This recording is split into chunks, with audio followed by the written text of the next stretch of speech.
Do you have the stream links ready already? The stream links? Yeah, I'm gonna post them like momentarily. All right, I'm gonna click the go live, or might already be live on Twitch.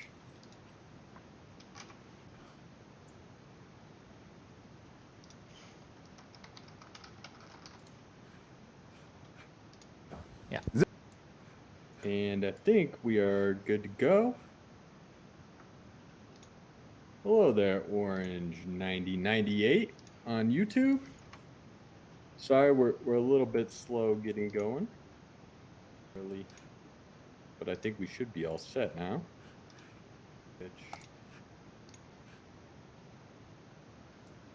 And we got Joshua here with us. Hello, everyone. And cool. Yeah, I'm gonna go ahead and get the links posted. Go ahead and start playing those, sir. How's everybody doing today? Hopefully pretty good. We are going to be playing a little bit of SimAirport. And I'm Arthur with LV Game Dev, here with Joshua, one of our developers as well. And we're gonna kind of just take a break tonight, or today, and today for me, tonight for Joshua, and play a little bit of the game instead of coding. We can put on scenario editor. I'm not sure. What'd you decide? Actually, I don't know yet.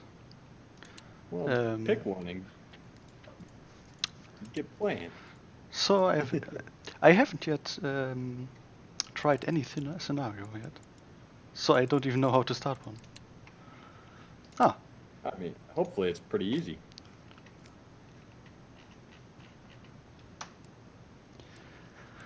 I fear it needs Steam to be online, I think. I'll just play sandbox then. Okay. No, Sorry. we can go ahead and play carry mode. I can get an airport running. Yeah, good luck. I would go bankrupt. Hey, Hubbit, nice of you to join us as well. Orange, we submitted the update to the Mac App Store, so I'm hoping it gets approved and is up there Monday. Would be my guess. I was kind of hoping it would go up yesterday, but just not a whole lot we can do.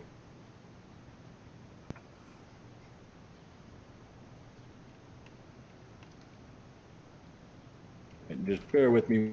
Again, Josh is going to be in today, so I get to just kind of chat with you guys, which I'm looking forward to.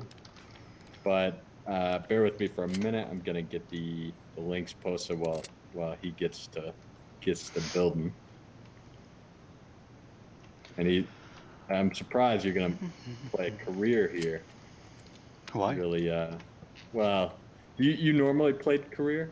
I always play career. Oh, really? Okay, well, maybe you show us how it's done. I start out every stream saying I'm going to build a profitable airport, but I always start in sandbox mode so that I don't have to be held to it. And by the time the stream is over, I'm almost always 400K in the red, but that's okay. I can handle it. Let's get these links added real quick.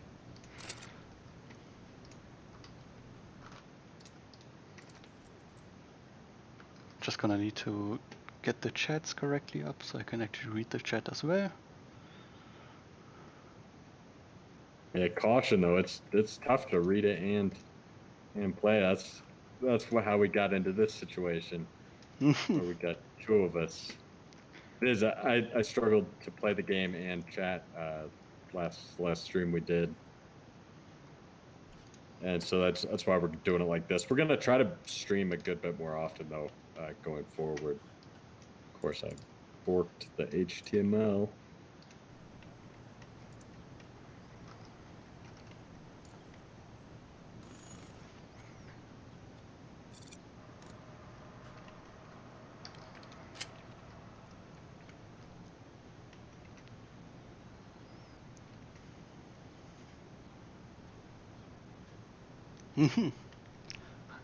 Hope it always plays career mode.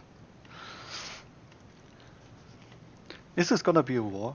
A war between career mode and sandbox? Creativity and making a profitable airport? Hey, you can. There's plenty of room for both. Plenty of room for both. Okay, got the links posted up there. I think they're the right links. They do appear to be. Cool, so we are off to the races. Got my chat up as well. Hey there, official nerdy Enderman. See, I always play sandbox, but I always try to still have a profitable airport. But I typically don't actually succeed at that. I don't know.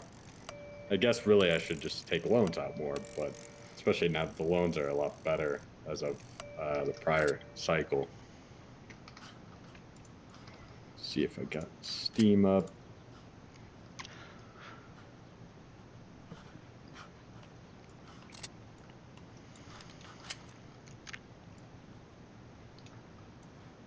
Yeah, I do too. I'm all about the money aspect of it. I mean that's what got me into these kind of games as a kid. I loved making money in them. It's also like in a game the scale of SimAirport. It's as a kid I played a lot of theme park.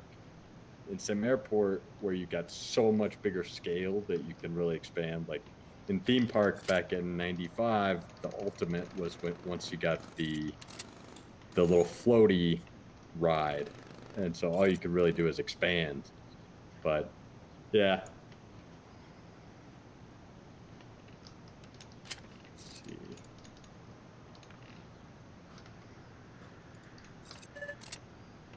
ATC tower, always helpful to build, but never build it close to anything where you actually want to expand. So you start out with security right away, huh? Yes. Well, actually, I just want to clear off the exiting packs. But I want to get a second gate running as fast as possible. So, if we can... Yeah, it reminds me of like Warcraft 2, where you got like a build order and everything. Yeah, pretty much. Yeah, Sandra, I'm the same way. I run out of money and I end up bankrupt. Hey there, Malt.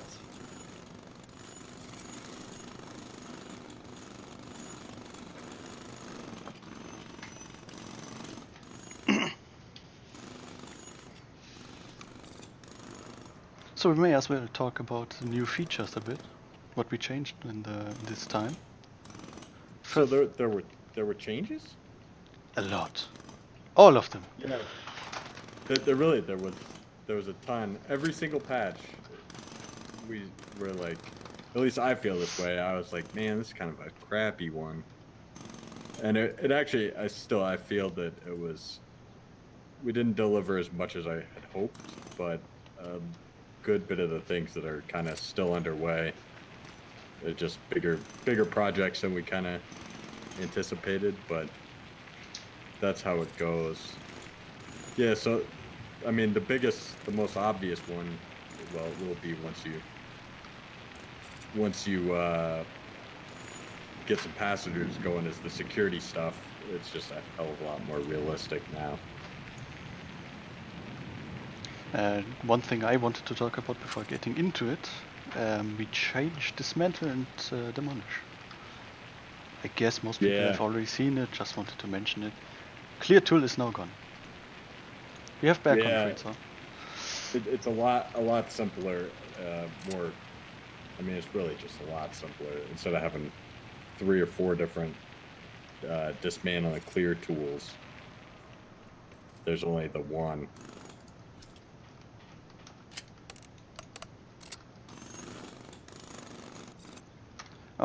Also, I think my first feature I ever made, quick select. Yeah, quick select. I know you love it. I know a lot of you guys love it. So we want to have the same zone. We just press Shift plus Q, and we have security. Same floor. Yeah. even if it's not that fancy. Nope. You had the expandable build menu, which was pretty cool too. No, Michael, there still are no EAM flights, which, that's one of the areas where, like I was kind of saying, I feel a little let down, or that we let you guys down a little bit. I know EAM flights are something people have been wanting for a long time. I've been saying the same thing though every time, so it's like a broken record. Music? No, there's no music. There should be audio though. Or you should be hearing. Yeah, it's just the ambiance audio. There's no music though. EAM flights though, they're gonna be coming with the deals and negotiation stuff, which we set the goal quite high for that. Michael's been working on it now for close to a month. I did tell him though, in my defense, I told him up front that I really have some high goals for, and if that means it takes a month or more, so be it. But I didn't really think it would probably take more than a month, but that's kind of just how this stuff goes. Yeah, I'm glad. I'm actually surprised. I'm happy to see it though. How many people love quick select? It is. I mean, it's like right up there with the clone tool though, in terms of it makes life a lot easier.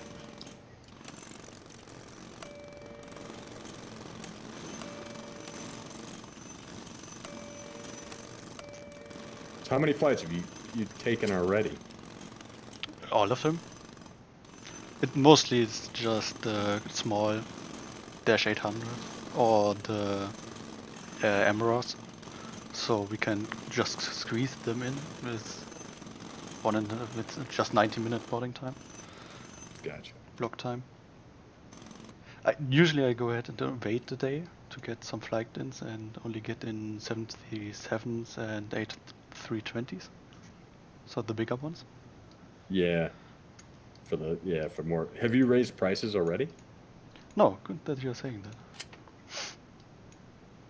Oh no, you didn't even. You don't have any offices. We changed pricing a long time ago, so we can actually change it already. Oh right. Yeah. Yeah, that's right. We did. And that's all about to change. Have you looked at that stuff at all? The new... The deals and negotiation stuff? No, actually no. No? Haven't had time for it yet. It's pretty sweet. The UI, he's got to make a good number of changes to the UI this week, based on what we were talking about last week. But it should be pretty cool. I'm hopeful. I'm very hopeful of this. So I'm just gonna go ahead and do not accept flights from the Learnyville, because that's a bit of an easy to go.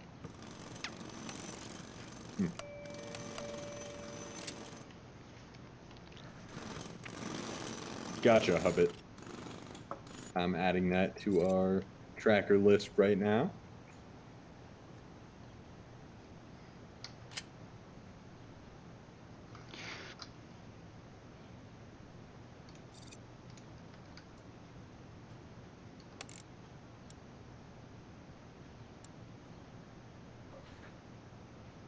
So you gonna get some passengers, some money flowing?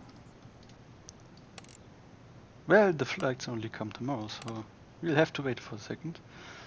And in the meantime, I'm just gonna think about the new security.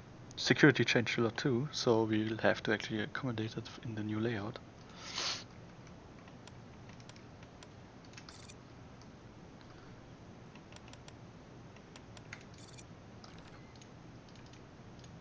And I'm just gonna go ahead and add that to our bug tracker right now.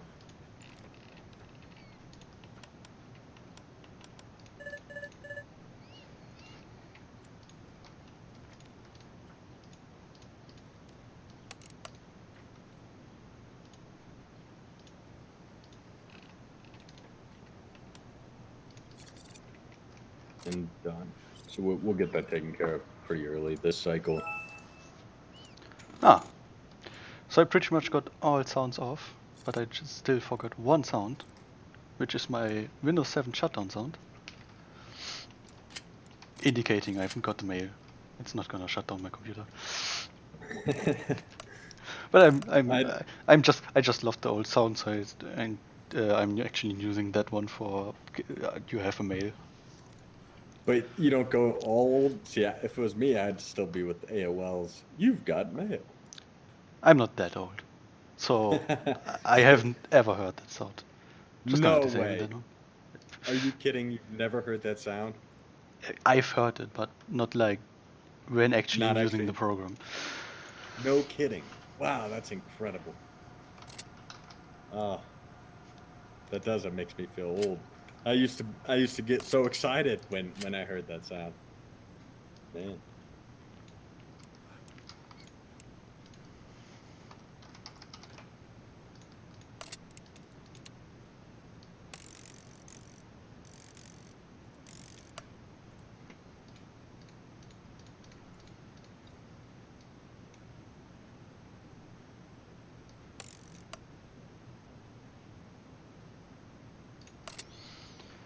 Yes, we'll save some money on agents in the night. I mean, we don't need them in the night. Oops. May as well not remove the bathroom.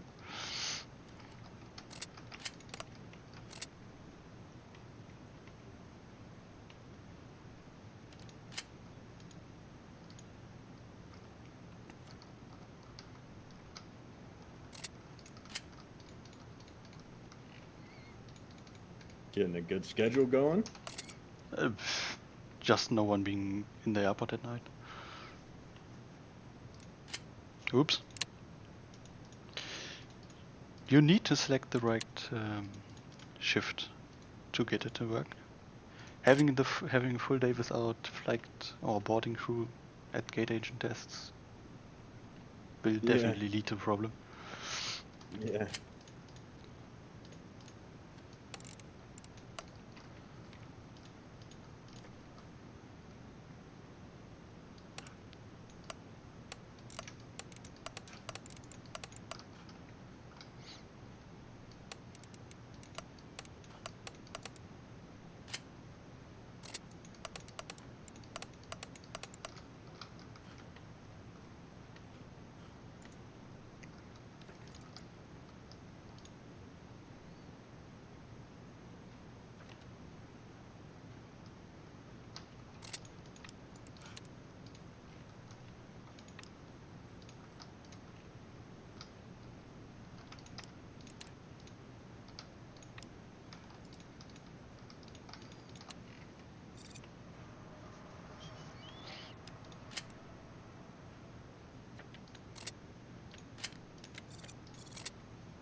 I may just go ahead and do an early fuel service.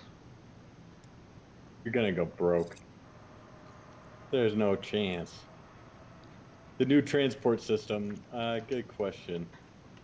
So it was another one that was slated for this patch. I maybe just had my eyes a little too wide open or something when we were planning this one out, but it got about halfway, and I don't know if you recall, but one of the new guys was working on it who was only part-time with us. Unfortunately, his day job got uncomfortable with him working with us at night, and so it's basically been kind of sitting halfway progress since not too long after the live stream last time. Whether I'm not sure if we're gonna get back to it right away or not. It depends kind of how Michael ends up with. Really, we should know a whole lot this week. It kind of depends on whether Michael has the deals and negotiations ready to get deployed this coming week or early the following week.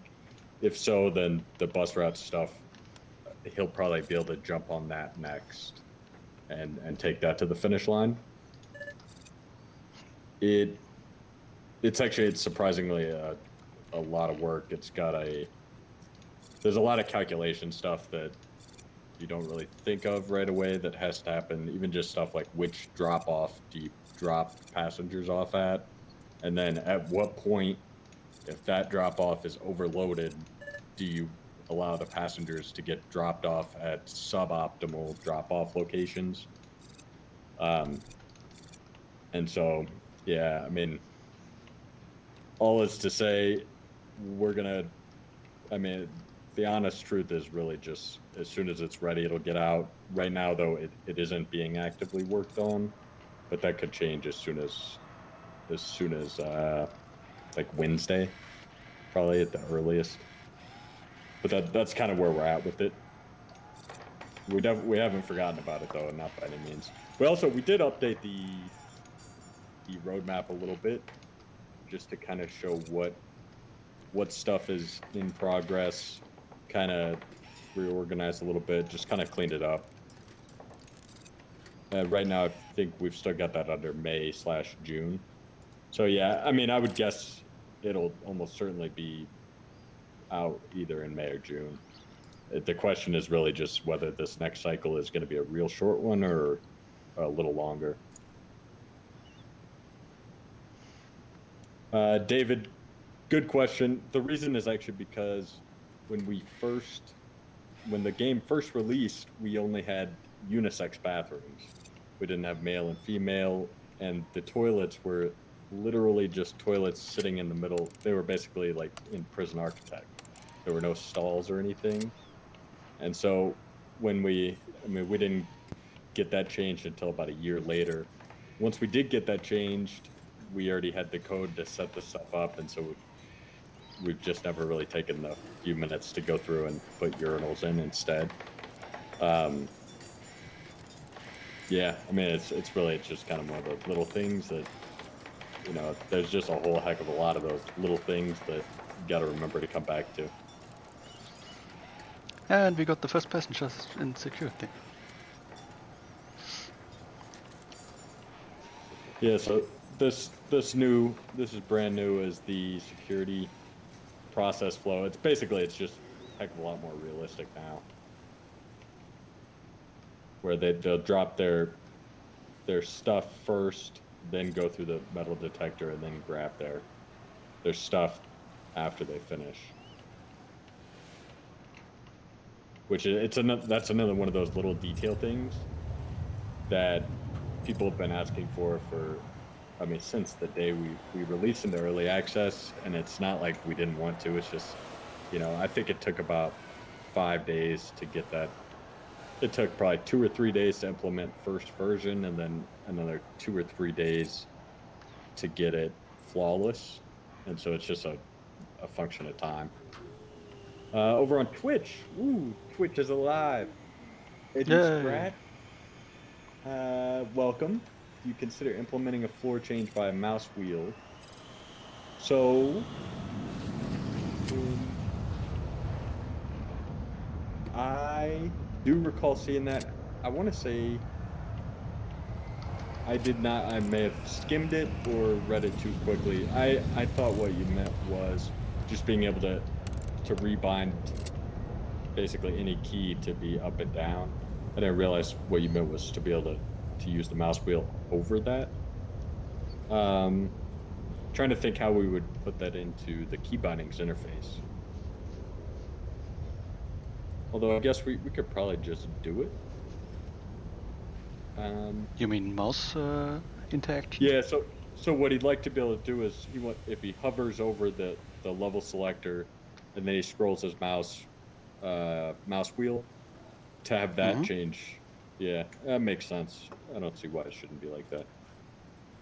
And that's probably just 20 or 30 minutes. Bear with me one moment. I will add that to our tracker as well.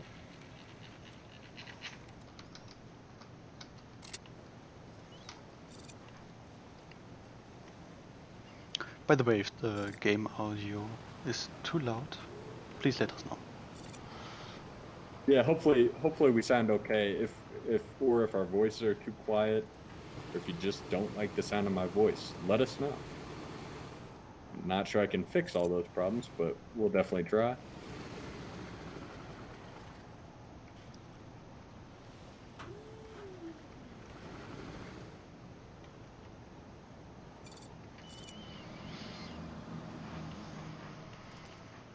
Hey there, Logan.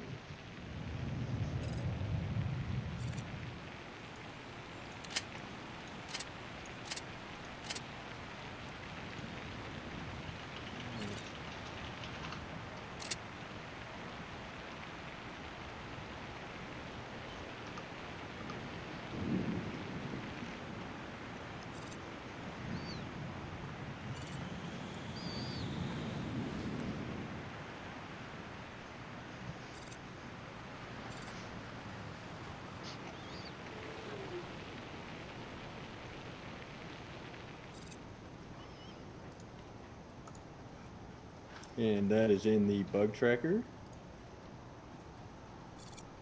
So Twitch is now appropriately represented.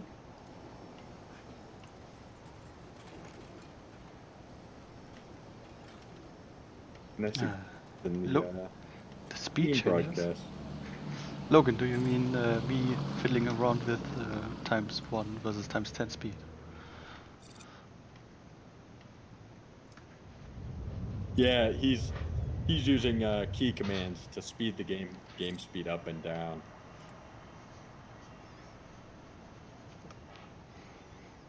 One three. By the way, if no one knows it, 1, 2, and 3 keys over the W key. At least that's the default mapping. If you want to change it, you can change it as well. Yeah, and that was another thing that received an update this cycle. Actually, just after the last cycle went live, Josh and I were watching somebody on Twitch, and that was his like #1 complaint. I just recall being like annoyed because it really bugged him. I don't totally get it. I'm not that much of a gamer. I haven't seen that many key binding screens, I guess, but it really bugged him. And literally I spent that evening reworking the key binding screen to be apparently how it is in every other game out there. And so that was another thing. I'm personally kind of proud to have gotten that in. I think it's a hell of a lot easier to work with now.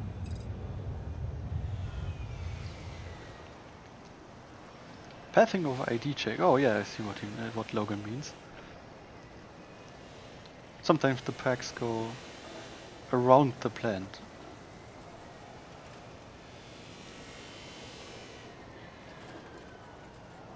Which plant? Oh, I see. Yeah, I've seen this brought up a number of times too.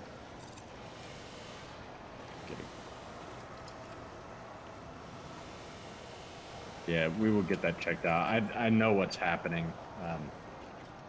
Basically, we need to exempt, when passengers leave the queue, we need to exempt that first spot from having any like penalty. What's happening here is they're seeing that last queue spot is equal to the plant, and so they're trying to walk through the diagonal up there. It's a cheaper path for them to take.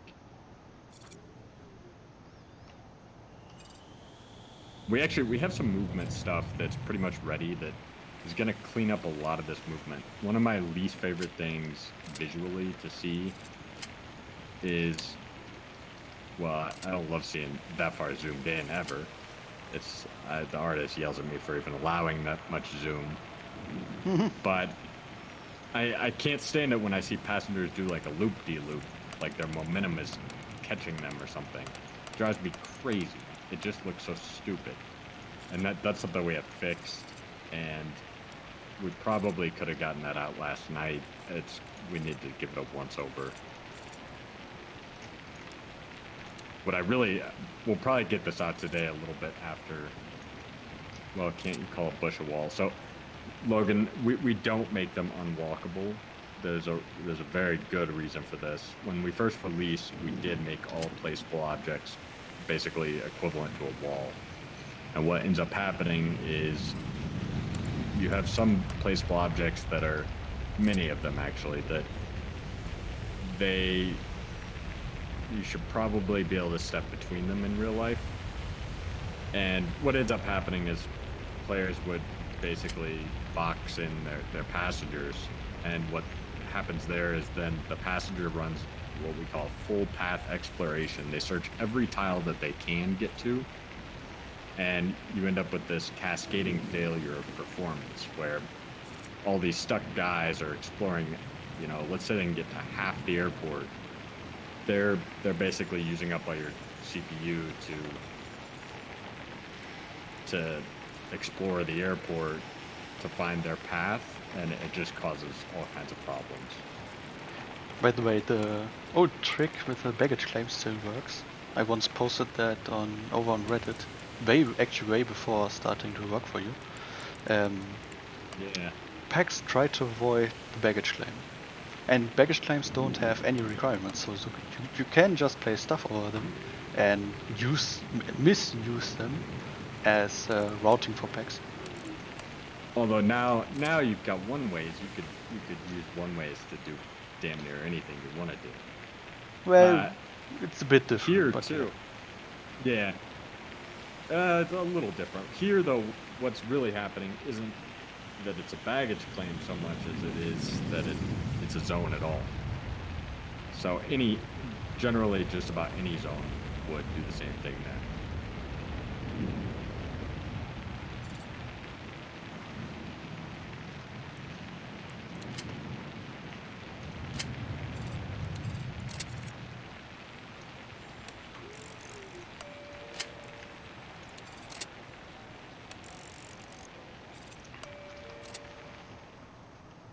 Yeah, the large info is looking the wrong way. I swear that... Oh, I know why that's happening. It is in the bug tracker. We're gonna get it fixed. I didn't realize that makes sense. I didn't realize until just now why it was happening. It's only the large info, the XL info displays, and not the regular one. That makes a lot of sense.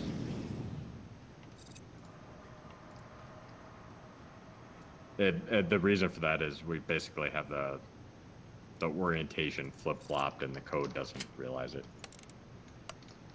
Edgy Sprat. What I would like to see in the future is a 3D view, a few static 3D views. Yeah, of course I'm dreaming here and it's not really necessary. Unfortunately, I think you might be dreaming. It's been a long time, but we did play with it a little bit to see what it would look like. We played with that. We also played with like camera rotation at 90-degree angles and stuff, which we can make work, but it doesn't. Making it work flawlessly requires some work, and it's not a whole lot of benefit. 3D, it just no way. It's just a ton of work. It'd be really cool. I'd love to see like an escape mode style thing, but I don't know how much fun, you know, escaping a prison is one thing. Trying to catch a flight is something that I do only when I have to.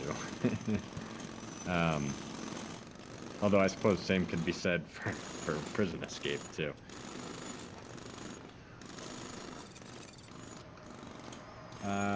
Logan, I'm not aware of any bug like that.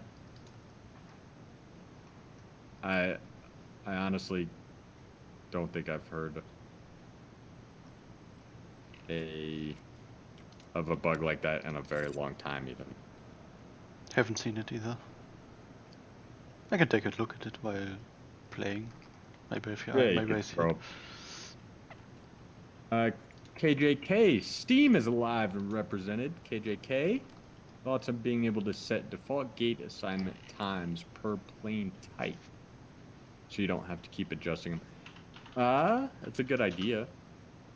I guess my question there would be, isn't there basically just the standard that everybody would want to use?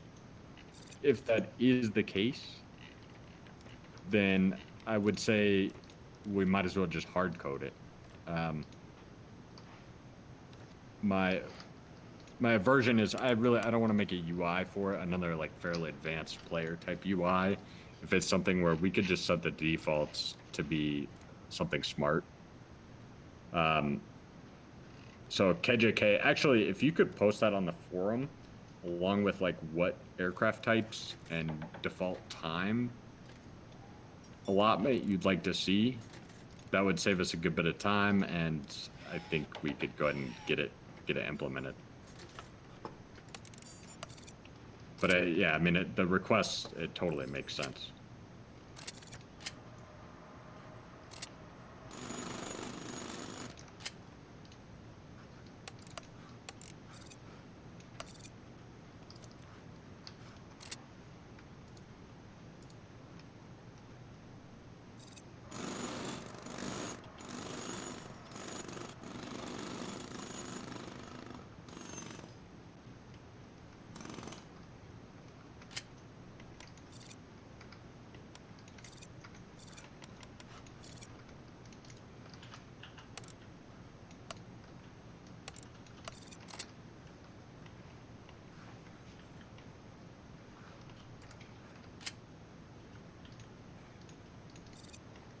Yeah, I love the police car.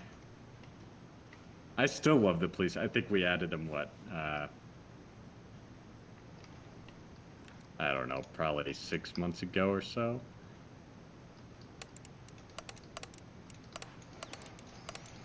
They are pretty old. James Tronic. What makes you feel ancient?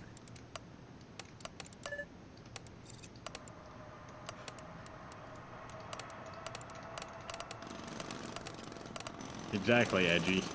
Much better to be catching a plane than trying to escape prison.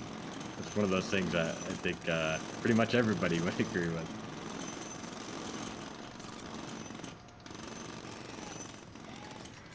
Kalania? Selania? Don't know how to say it. Welcome. It's a good question. It is something that I constantly am trying to find a good way to do. The answer is definitely yes. I was actually just, I think 2 nights ago, playing with, it's called splat mapping.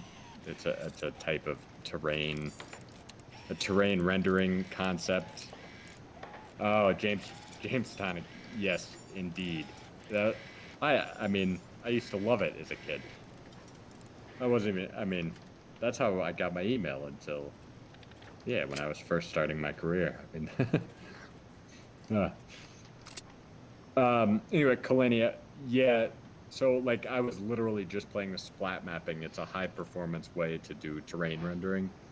Just 2 days ago, I probably play with it like every 2 weeks to see what ways there are to do really large scale terrain rendering without it being a performance burden.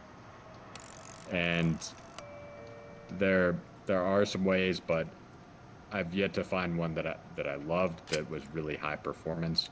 It drives me nuts though. I really want, like, I have a few like requirements for the system we come up with, but I want to be able to dynamically have like dirt or just like roughed up terrain on the edges of outdoor placeable objects. And I want to be able to do that without using up vertices and triangles, basically, which is, I mean, just mumbo jumbo, but for saying I want it to be really high performance. But I really, really, really want the base terrain to look prettier. It drives me crazy. Especially, I see all these screenshots of games where it's like you walk through the grass and the grass moves and every blade of grass is rendered and wavy. And it bugs me that this is a top-down game and we can't make the grass look better and just the terrain look better. Also, I think we need to fix the runway lights. The way they're. That's wrong. They used to be brighter and. Well, no, that's No, wrong. they're They're actually supposed to placed be. wrong. Yeah, they're placed totally wrong. They're being clamped, I bet, to staying on screen.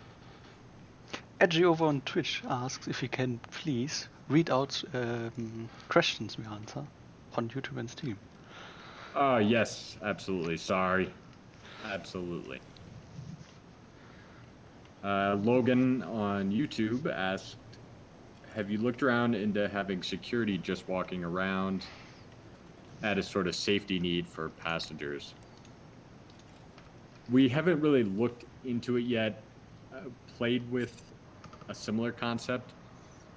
It's probably one of the last things I feel is really kind of missing is some kind of like agent to agent interaction of some type. And that's kind of where that's going. The security need, the idea there would be that the security agents walking around would kind of broadcast security helpfulness.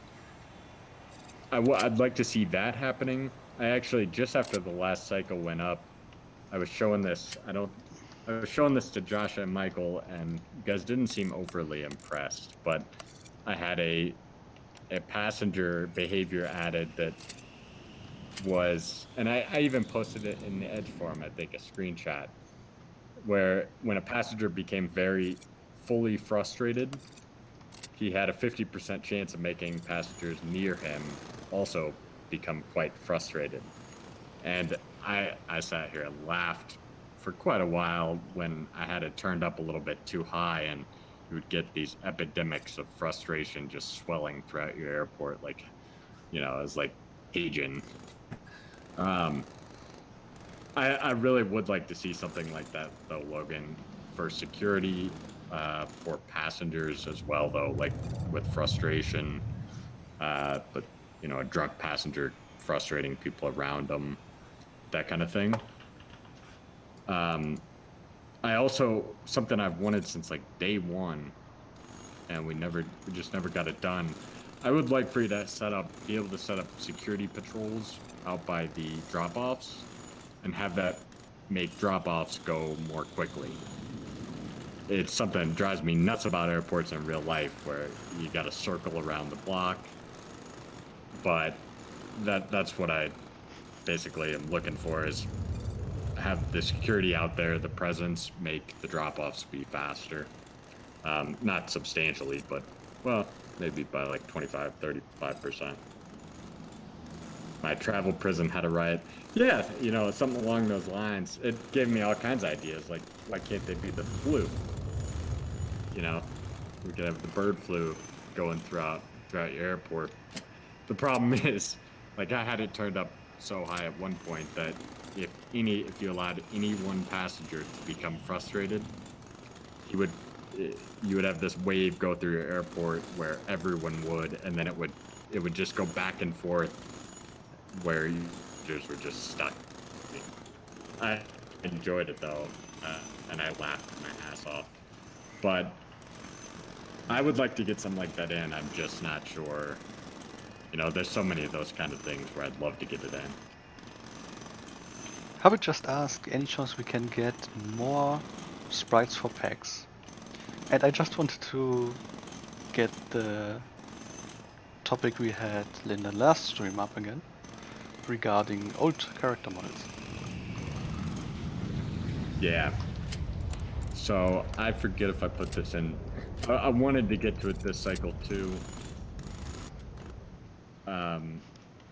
It's probably only like 2 days worth of work. One of the things though that we're working on this cycle is mods. And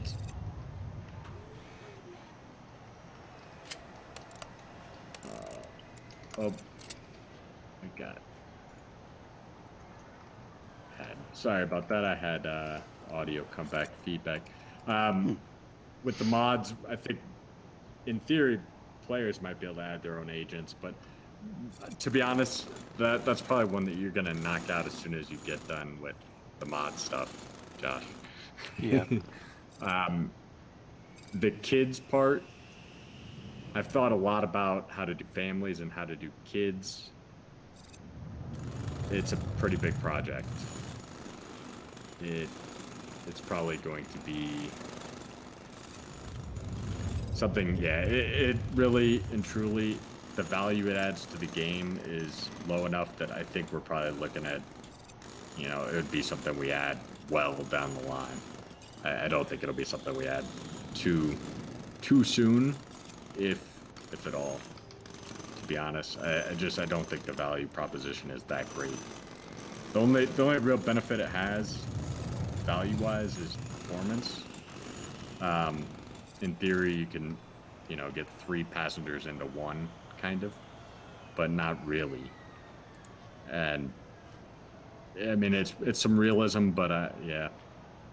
Unfortunately, that's just kind of where I'm at with it. At least against all else that we could spend that time on. I'd rather the airside stuff, the new agent sprites, or the old agent sprites,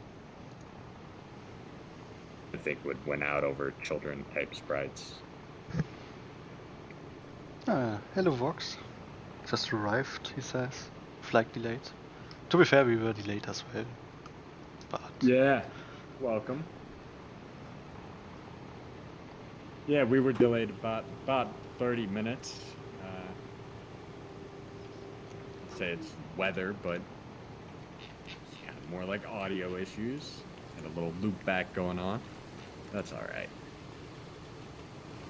Got a question over here on Steam. Still, KJK representing. Any thoughts on being able to set default gate assignment times per plane type so we don't have to keep adjusting? I did answer that. Oh, it's just repeating. Yeah, actually, I was going to tell you, I wonder if you might consider dropping the bitrate down a little bit, Joshua. I don't know if I can do on the fly or not, but I see the Steam stream is stuttering on and off occasionally. I can only take a look over to Restream, but I think I can't really change that. You can't Restream. It would be it's in the OBS settings. X bitrate. How much? 6,000. Let me see.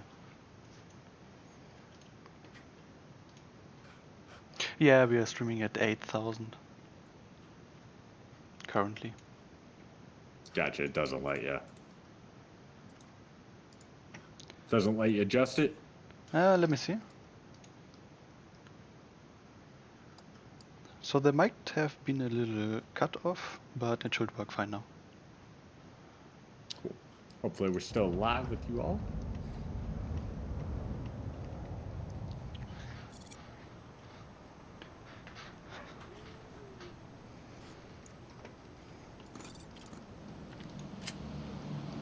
Still there?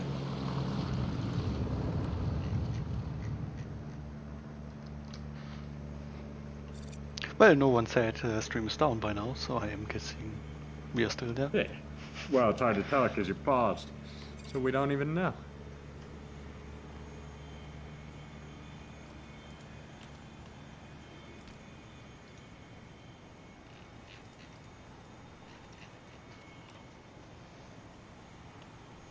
Are you paused still? No, not anymore. Oh. Uh-oh. Oh, okay. Maybe it's my computer.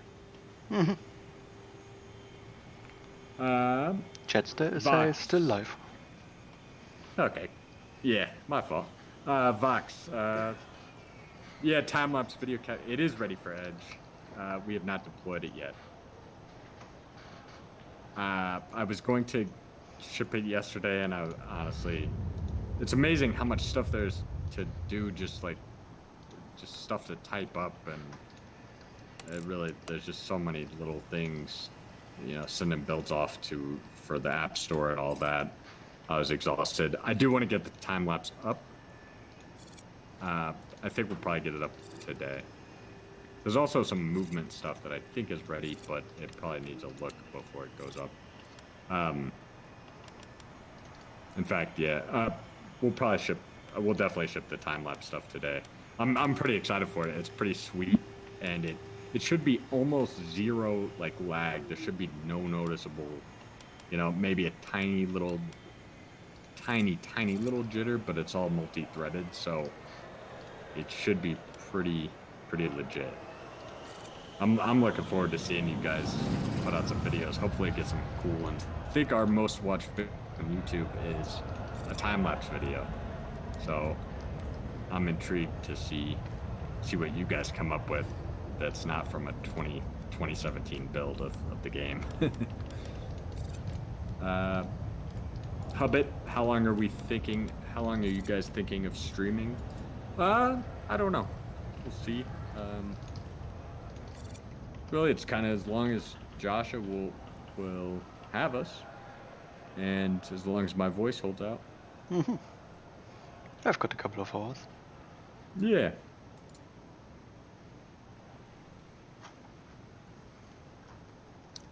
David Nielsen asks, I've noticed in my games that a lot of the arriving passengers seem to sit in the seats at the gate, almost as if they're waiting for a flight. Just curious what's going on with that. Okay, so I had a pretty good post about this in the forum about how the AI works. Basically, the arriving passengers, the AI works the exact same as the AI for departing passengers. And the idea is that the passengers always prefer to do whatever thing helps them the most and is nearest to them and is nearest to their eventual destination.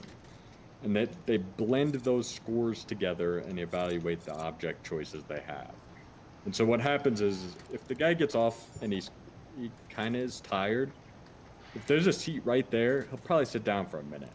He won't sit down for very long because what he wants to do is get to his goal, which is either pickups or baggage claim. But the amount of time he sits down for is going to vary based on where he is, how nearby he is to his baggage claim. He may not sit down right away. He may go closer to baggage claim and sit down. It really just varies. I have not noticed that they're sitting too much, but I'll watch for it here. It's really tough to get them to have that emergent behavior that I'm really looking for without getting it to blend one way too much or one way too little. So it could be they're overvaluing those seats right now. It could even be they're just coming off the plane a little bit too tired, and we need to scale that back a little bit. That's part of the challenge with making AI that is so robust is sometimes it does things it's a little tough to explain. It's easy to explain. It's a matter of getting it to not be quite so emergent at some spots. Hopefully that makes sense though. Sandra, yeah, hopefully it's satisfying your duty-free. Sandra D on YouTube said she renamed her store to the duty-free shop. And that's exactly what we were going for, is hopefully to scratch that itch. I can't tell you how many times we heard people say that they wanted duty-free. And so that really is the way we were trying to go, is to be able to scratch that itch, also get other types of retail accounted for.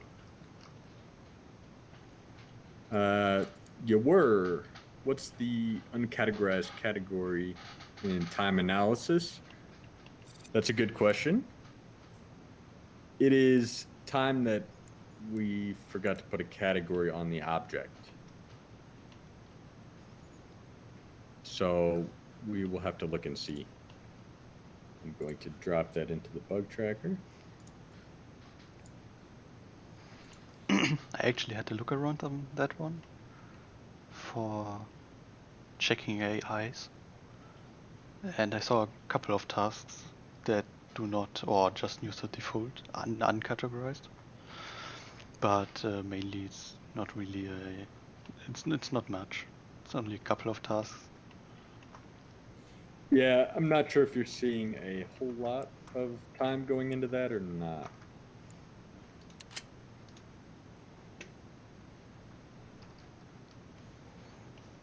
Well, it's a bit. It did got reset. Yeah, at midnight. Yeah. Oh, you should be able to see yesterday. Oh yeah, right. So it's more than restroom and garbage, but less than everything else. Okay, so we'll get it tracked down.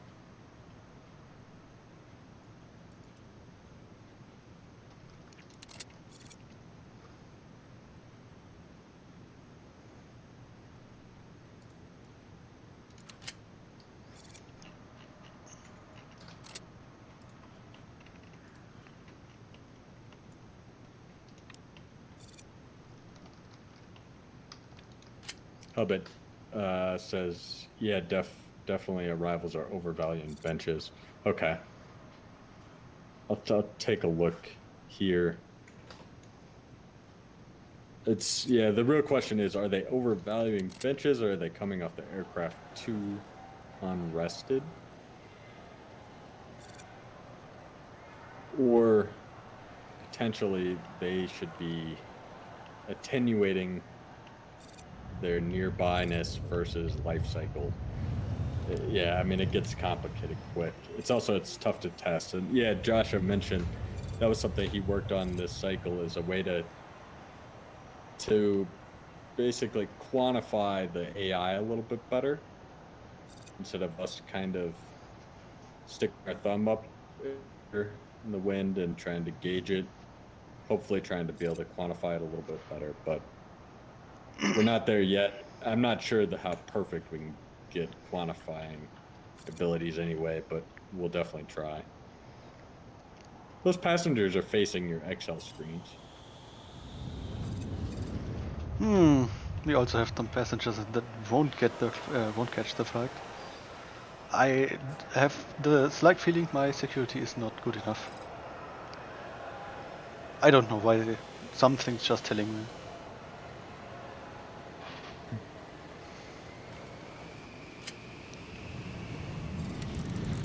Yeah, you're gonna need a lot more security. How many were? 95? Yeah, you should have been able to clear that though.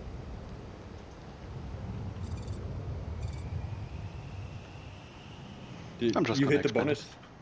Did you hit the bonus yesterday? Yes, I think. Yeah. Not gonna hit it today. No. You'd be lucky if you have one flight that's here with all the passengers.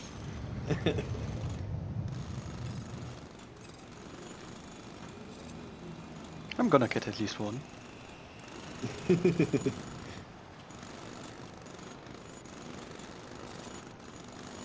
Come on, nine passengers.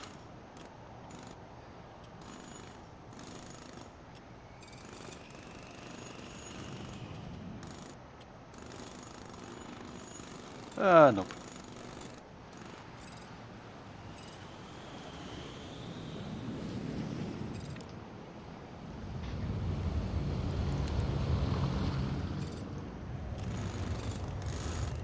Oh, you still got half the day left. Might be finished with security expansion by then.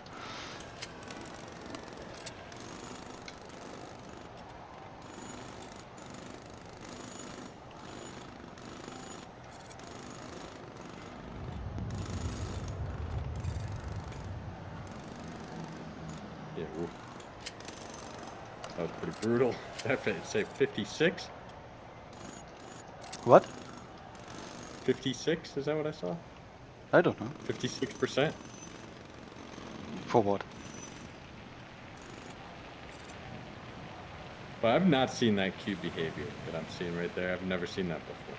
You mean the packs going into one spot and dispersing out again? Yeah, I saw that maybe a year ago. I've not seen it since. That's not... Oh, I know why it's happening.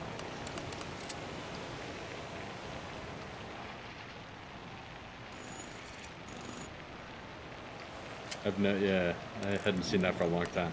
I know what it is. Vox asks, how about those ceiling mounted speakers?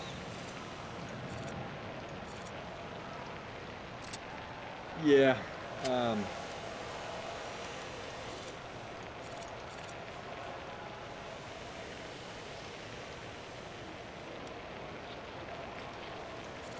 don't have a good answer. It's like, we either have to do something totally special for them or not do it. Everything else, every other object in the game takes up floor space. There's no other object that we track without floor space. And so what that means is that what we do to track those objects is basically we know exactly how many maximum cells can be taken up by objects. It's the size of your map. And so we store the object info there. If we're going to have something that can basically have two objects on the same tile, then we've got to do something else. What is the main concern with the speakers not being ceiling mounted? Is it that you want to be able to build two placeable objects? You want to be able to build another object there? Or is it that you don't want the passengers to avoid the space? To be fair, me speaking from the player perspective, if I build an airport like I'm building here currently, just to show off, I've got this layout where I've got the two white space currently for people to work down, and some space where I put stuff or just leave for walkway again. If I now want to add more to those positions, I mean something like here, I can't really fancily add a PA speaker.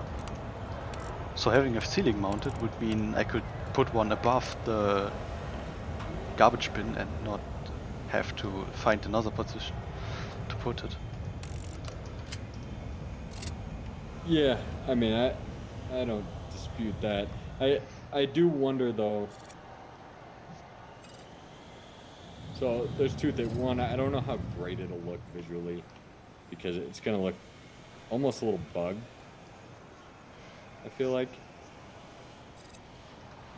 But yeah, I mean, just from purely dev side, it's a matter of we have to make a system that specifically handles the speakers.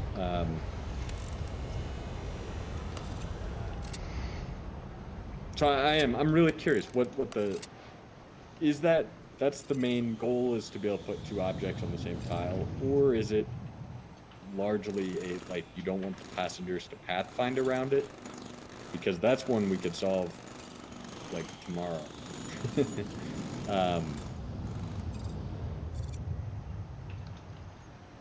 So for me, it's mostly just having two placeable objects on one position. Yeah, and that's kind of what I figured. Unfortunately, that's one I'd rather not have to work around if it's solely like for this. I really wonder how good it'll look.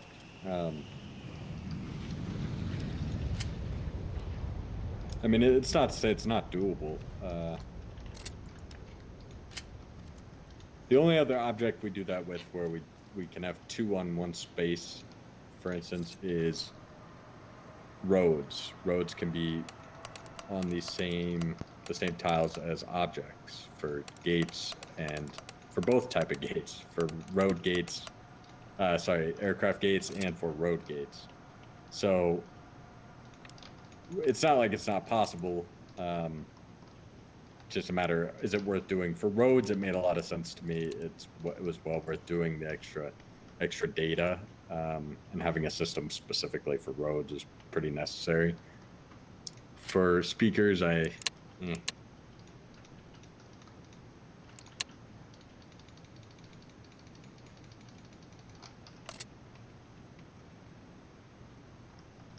yeah. I almost wonder, what if we'd made the speakers a lot smaller? And, well, no, it's a visual thing. Maybe you make... put them on walls? That would be an option, yeah. But what I talked about, maybe make them invisible and only visible if building them. So just for the ceiling mounted ones. So they don't really show up for either packs, for placeables and visually. Yeah, it's more custom stuff just for speakers. Yeah. I mean, just one solution. Then we're involving rendering too. You know, it's like if we did put them on, at least then we have, you kill two birds with one stone. We wouldn't have to do any custom stuff at all, aside from speakers on walls and then change the art.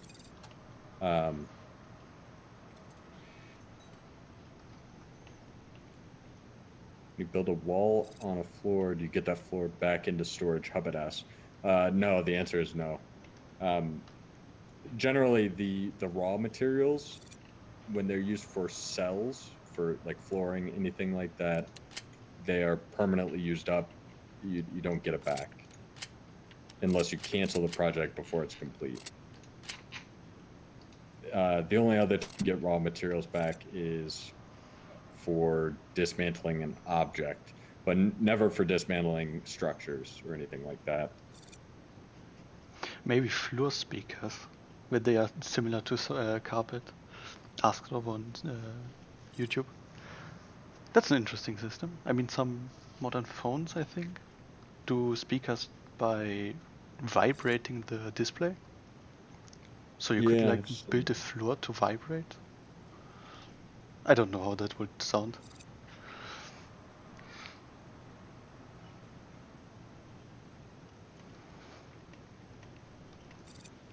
I'm kind of liking the wall mounted concept, because then it would be the easiest. It'd be a 4-hour thing for us. Probably less. Would wall mount mean being able to place it over other stuff though?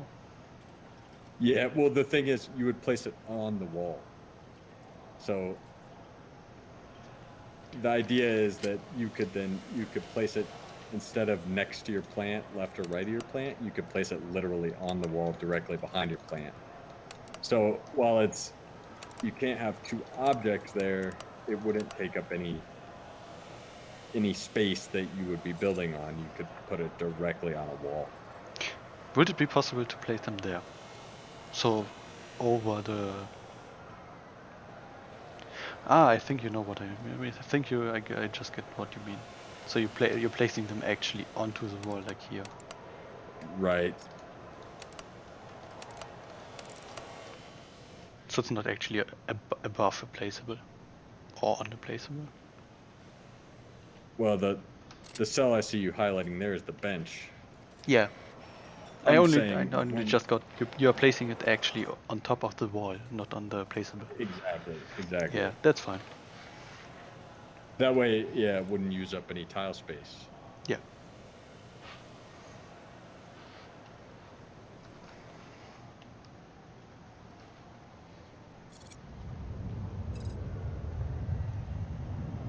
Vox asks, could you place it on a wall where a garbage bin is? Yeah, that's the idea. We can even make it visually look like it comes out a little bit from the wall. The issue is really, where do we put the data, and how do we do that in a way where we're not creating like a one-off scenario. The whole idea is basically, the more that everything uses the same logic as everything, the fewer areas we have where we could screw up and make a bug. I mean, that's kind of the reality. Yeah, I think that's a really good idea, that it's, I think you get like 75-80% of the benefit without us having to do anything totally distinct for it.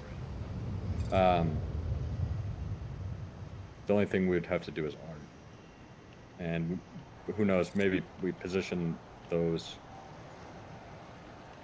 well enough, they might look good. I'd have to try it. Yeah, I think that's the way to go.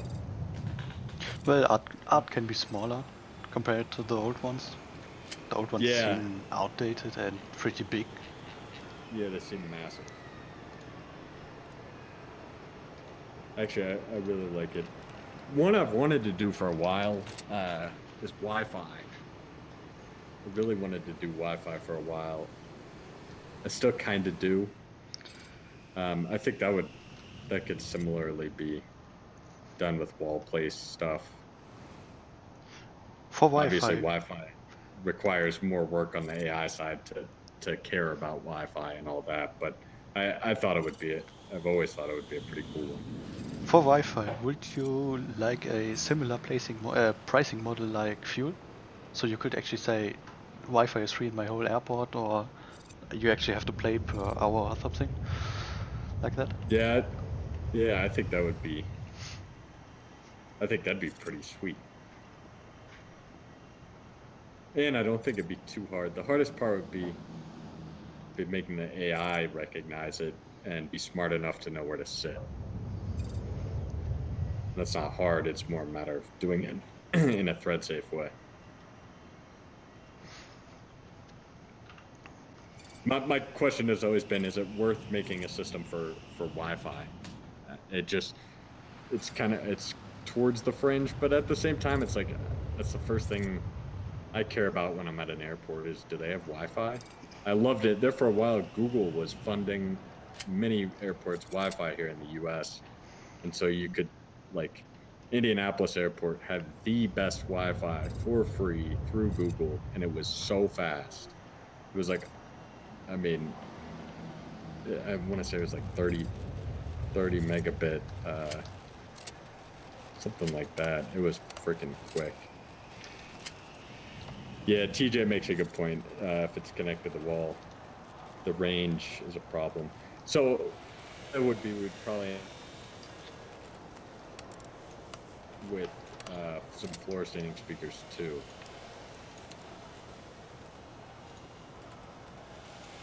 Yeah, although I think we want to redo the art for them, but yeah, we may see that's I have been reading the responses, and that's part of my problem with probably game development in general is my mind wanders, and I mean it's probably a good thing too, but I could tell that some people are like, finish this game, just finish it, and I mean, I don't really want to do that. I think of stuff, and I think it'd be cool, and I want to implement it. I mean, my first instinct is like, oh, we could probably implement that Wi-Fi concept in like 2 or 3 days. Let's do it. I would like to. We'll see where that ends up on the schedule, but it probably will end up on there.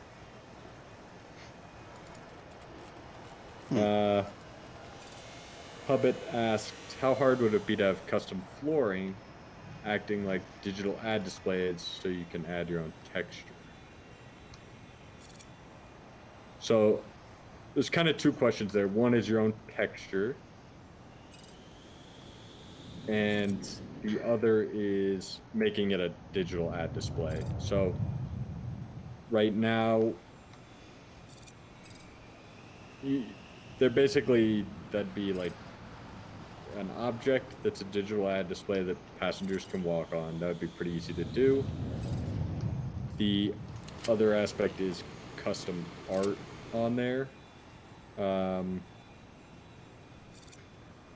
Right now, that is not directly possible for floor tiles. However, that's actually what Josh has been working on for the last couple of weeks, primarily, is mods. And custom art is obviously a big part of mods. Something that will be coming is custom art, so you'd be able to import. You'd basically be able to make any kind of mod you want. Is my hope by the end of the cycle, including putting your own art in.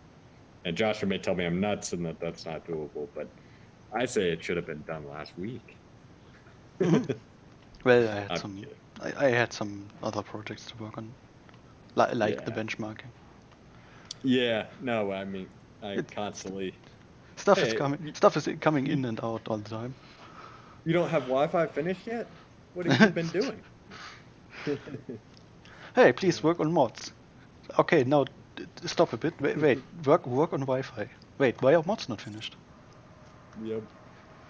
And that's, part of that is just kind of inherent in this stuff too. It's like you get bugs out there and you just got to drop what you're doing and go solve them. But part of it's too that that's just how I am. So, hey, they put up with me though. Let's see. For that you can add custom textures to in the same way. Yeah, Hubbit. So yeah, the mod stuff will totally take care of it. Over on Twitch, got a couple. So Dark Jackaroo, will you announce the survey results?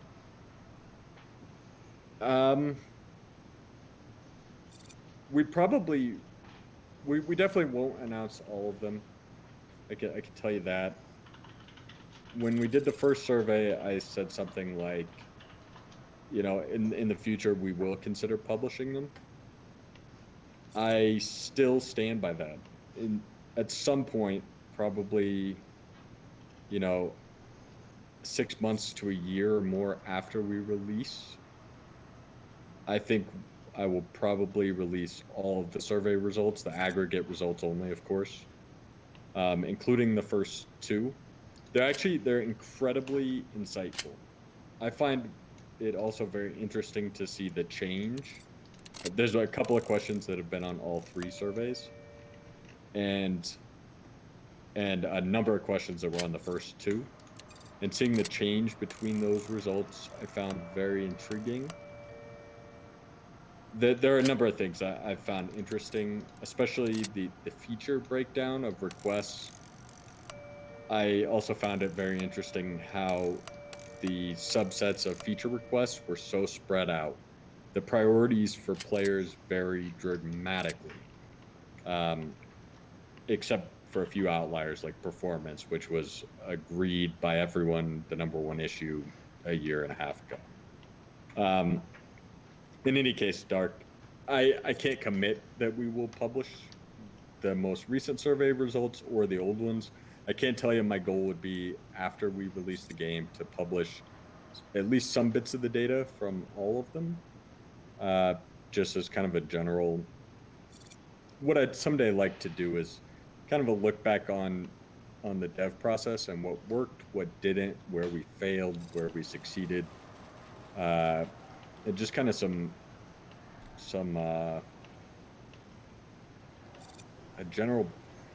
a couple of blog posts, really just general, that might help future developers that are small teams that want to try making a game. The DRM related questions, we may or may not release some of those results earlier. I don't have any problem talking about them for sure. It's too early to it's hard to say when it'll be interesting enough to look at. It's already very interesting. The opinions are very split. And that's going to be, basically, there is no right answer. No matter what, we're going to piss somebody off, even if we don't do any DLC at all. I said DRM, I meant DLC. There are people that have advocated generally towards like, you guys are stupid if you don't get some DLC out there. And so it's like, it's tough. It's going to be a tough one. We probably will release some of that, at least the charts, if not some of the data itself. We may not show like the axis or something.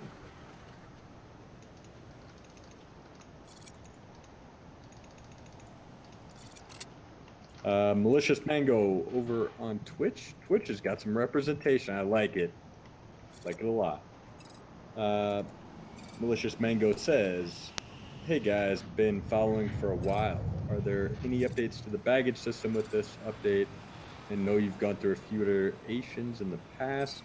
Are you happy with the current baggage system?" The answer to that is there are no changes in this update to the baggage system. I would ask when the last time you played with the baggage system was, because it has had some smaller changes that have been dramatic improvements to the system. I'm actually very happy with it now. It's really exactly what I wanted it to be. I kind of wanted it to be maybe slightly harder. Harder is the wrong word, but more challenging, but not in a tedious way. I feel like it's at the apex of achieving that without adding any more tedium right now. And the biggest thing I would ask you on that is if you're aware that you can change the port types on hubs. I see a lot of people annoyed or frustrated or unsure about the baggage system, and that's the number one thing I see is they don't realize that they can just click on any port of the hub and change it to be a hub to hub or a producer or a consumer. Once you realize that, in my mind, it almost becomes too easy. And as Malicious Mango said, I haven't tried it in a while, actually. It was pretty confusing last I attempted, but always my favorite part. I did not know about the ports. Okay. Yeah, I would definitely, if you enjoyed it at all before and it was confusing, I would urge you to give it a shot again now. I think it has a little curve, but especially if you play the tutorial for it, it should teach you really how to use it right. And then once you know you can change the ports, you should be off to the races. We also added this cycle awesome helper function, Auto Foundation, where when you when you go to place it, and he's showing this right now, is it'll automatically build the foundation underneath for you so that you don't have to get the placement pixel perfect by switching up and down. You can just, yeah. Previously, this wasn't possible. You actually had to go down and first build the foundation. Now if you actually build it, it starts to build the foundation automatically. That works for pretty much all things that go between two floors. For example, stairs and that stuff. But utility, all the conveyor transition, baggage carousel, baggage depot, all of those work with that new feature. And escalators and stairs and everything. The only thing we maybe forgot to get doing the auto foundation is do regular conveyors. Yeah, I think they do. try, but they may be bugged. I don't know. They currently don't work. May need to take a look at it. That shouldn't be a 2-cell drag. That should just be. Oh, I got you. Yeah. It is. That looked bugged. Okay. Yeah. The auto foundation though is like, it's surprising how much just the ports, being able to change those, and then also being able to use the auto foundation to build the underground part, so you don't have to line it up exactly perfect. It takes the tedium out. And then from there, the system itself, I'm actually like thrilled with. I think it's perfect, if not a little bit too easy. What stunk before is it was tedious. So yeah, give it a shot. Definitely, we'd love to hear feedback too. If you think it's, even if I am thrilled with it, I'd love to hear, like, do you agree or do you think it's too tedious? Do you think we should make it harder? Love to hear what you think.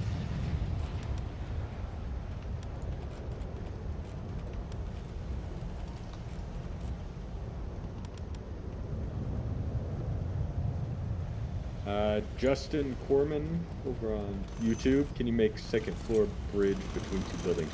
You cannot. Not currently. There might have been a bug during the Edge, on Edge only, that made it sort of possible. But I don't know that rendering would have worked for it. Right now, though, in game, you're not able to. It's something we may do in the future. We'd like to. There's some rendering hurdles to get it done and to not giving up performance to make it happen. Perfect world, if we had like another 2 or 3 years to work on the game, I'd like to go like full on like structural support type stuff where you gotta be within 20 tiles of an underneath structural support.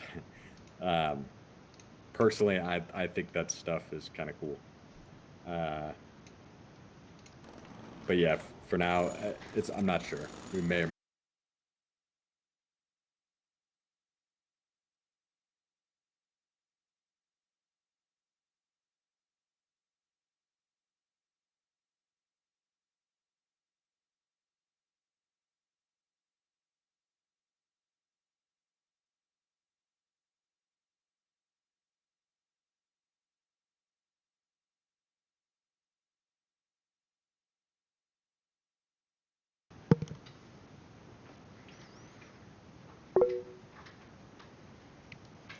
Arthur? Hello, hello. Hello. So our Wi-Fi bridge just died. You're on Wi-Fi? Well, we've got someone in our new apartment that didn't want to route a cable over. Okay, you're back now. Are we? Yeah, we are. Are you still streaming? I think it's up again. Yeah. Okay. We've got the cable running now, so. Oh, that's okay. better. I don't know. It worked for like 2 weeks, but now it just died. Gotcha. It happens. Last time I was streaming, I had a power outage in Las Vegas, and I cannot tell you the last time I had a power outage in Las Vegas. It's been well over 2 years. Middle of a stream, on a weeknight at 7 or 8 p.m. and my power goes out for just about 2 minutes. Yeah, you never know. Anyway, sorry everybody, we're back though. We had a Wi-Fi issue, but we are back with you. Raccoon Mesto 7. Let me see if I see.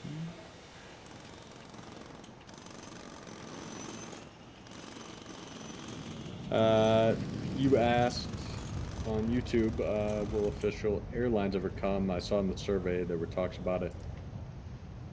So by official, I assume you mean just additional airlines. If so, the answer is maybe. We won't ever be putting in real airlines into the base game. You'll have to rely on mods for those. Yeah, you might be able to get away with it, but it's definitely not worth the risk.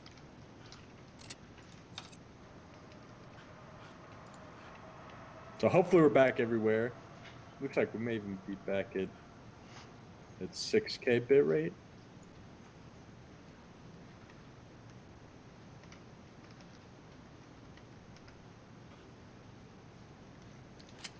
Yeah, it looks like everything. So Steam's working as well? Yeah. Steam maybe is working. It's hard to tell. It's slow.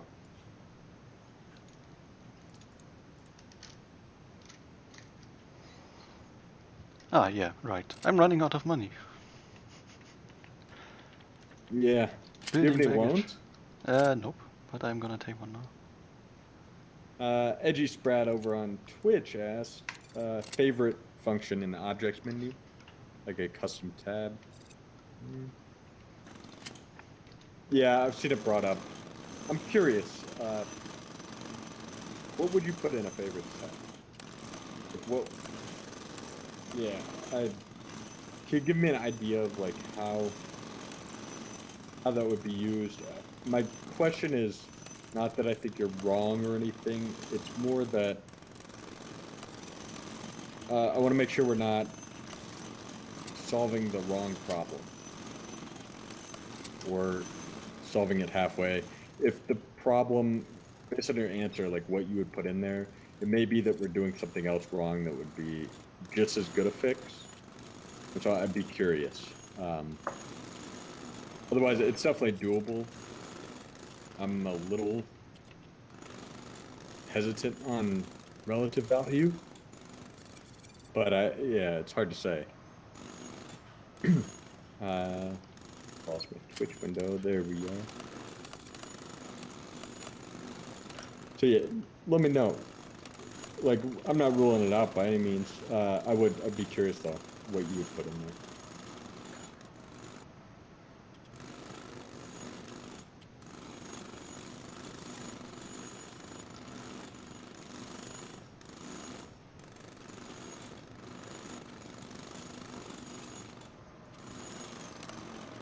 Sandra said, I saw a helicopter mod in the workshop, haven't used it, but it looks cool.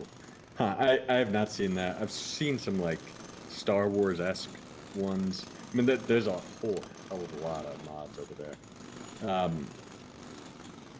I'd love to see helicopters in the game, like, by default. I think it would be really cool. I don't think it'd be too tough either, but it'd probably require...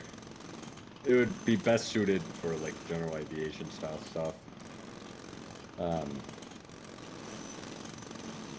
Hubbit, in case you didn't see, any chance of fixing the aircraft spins when leaving gates?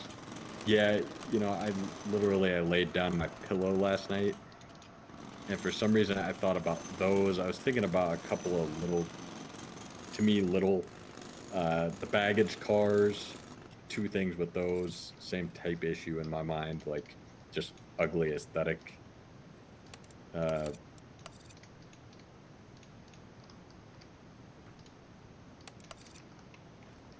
Is the baggage car, sorry, I got distracted by gameplay. The baggage car, when it pulls into the baggage depot, and also when it's driving, this drives me crazy. An aircraft lands and two bag luggage vehicles come out, and they both come out like simultaneously in such a way where they drive on top of each other. It really irks me. I'd like to fix that too. Even if they just drove on random positions along the taxiway, I'd be happier. So yes, the aircraft spins will get fixed. To answer your question more directly, I want to fix all those little things. Yeah, Vox said favorites was where I started after developing those thoughts. Like you suggest, I arrived at the build menu quality of life. That's exactly right, and that's my first thought too, right? Is the build menu quality of life stuff that you put together is basically, in my mind, that's really the real answer, and that's why I asked the question over to Edgy on Twitch. Is basically, would we be killing two birds with one stone?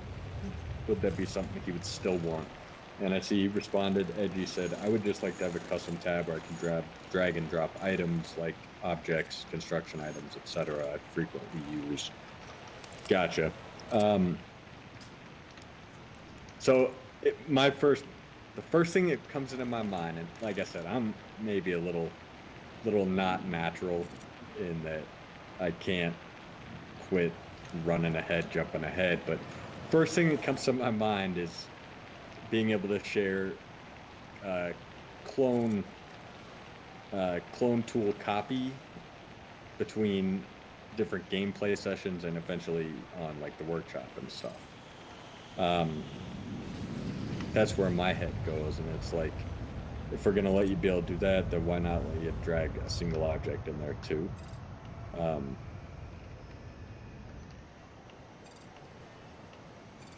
But I don't know. Not ruling it out, but it's not a pressing thing either. In all, to be quite honest. Debubbubs on Twitch. Sorry if I butchered that. It's very cosmetic nitpicking, but I would love to see a wall conveyor belt piece, like a specific piece that connects to the wall so that it looks like a conveyor belt goes into the wall, into the back staff only type room, kind of like conveyor going into the wall below link. Yeah, it's a really good idea. Is it just a transition to something, so conveyor going through the wall, or is it like a actual baggage carousel that comes out of a wall? Because that I've seen to not have this two could levels. be either. In the picture shows, and there's no way for me to show you. The picture here shows it's basically just a cutout in the wall. It's purely for aesthetics, and in this case, it's actually on the inbound conveyor. It's not the outbound to a carousel. That's actually how I originally wanted to do carousels, was just tile drawn stuff, but it didn't look good with scale. It also was a little bit of a pain to work with the AI with it. Yeah, we could do that. I mean, we could probably automatically do that. Well, the automatic going through a wall, but yeah. I see why a baggage carousel connected to a wall would be a great idea, because currently you have baggage carousel that only have to go underground, and small airports will more likely have baggage carousel that go through a wall, and on the other side have utility stuff. I'm almost positive we have a sprite for it to be on the same level, and we never got it implemented. Because we don't have the other one implemented either, do we? Which one? We used to, or maybe we just did the sprites, but there are carousels sprites made that take the baggage from above, and there's one made that takes the baggage from the same floor. You follow? Yeah. Haven't seen either. Yeah, we need to just get those implemented. Okay. Bear with me 1 second while I add a few things to the bug tracker.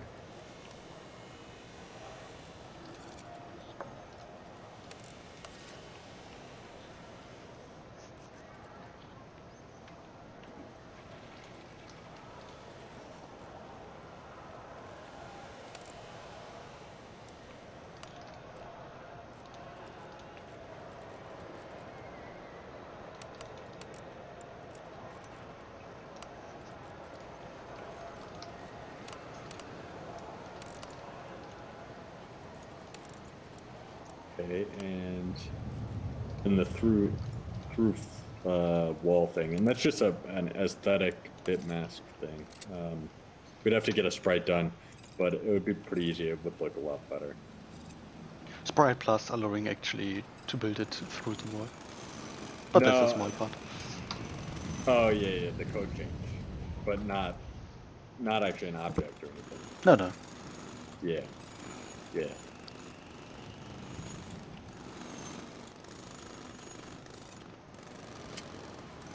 Yeah, cool.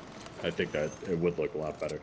These are some of the kind of details too we're starting to look at a little bit more. I mean, I'm sure you guys have seen some of these things that we've been doing are a lot more detailed than, for the first year, everything we did was like really big swipes left and right and just, beefy changes, but not a whole lot of detail. It was really all about big systems, getting things working. A lot of the stuff we've done the last 6 months or so been a lot more detailed. I mean, even just like I just saw the jackhammers, that kind of thing, but also on a functional level too. Although the aesthetic, in my mind, the aesthetic has improved a lot. at least if you don't hate the sprites to begin with or anything. Just by virtue of fixing some of those detail stuff. So let me get the through wall.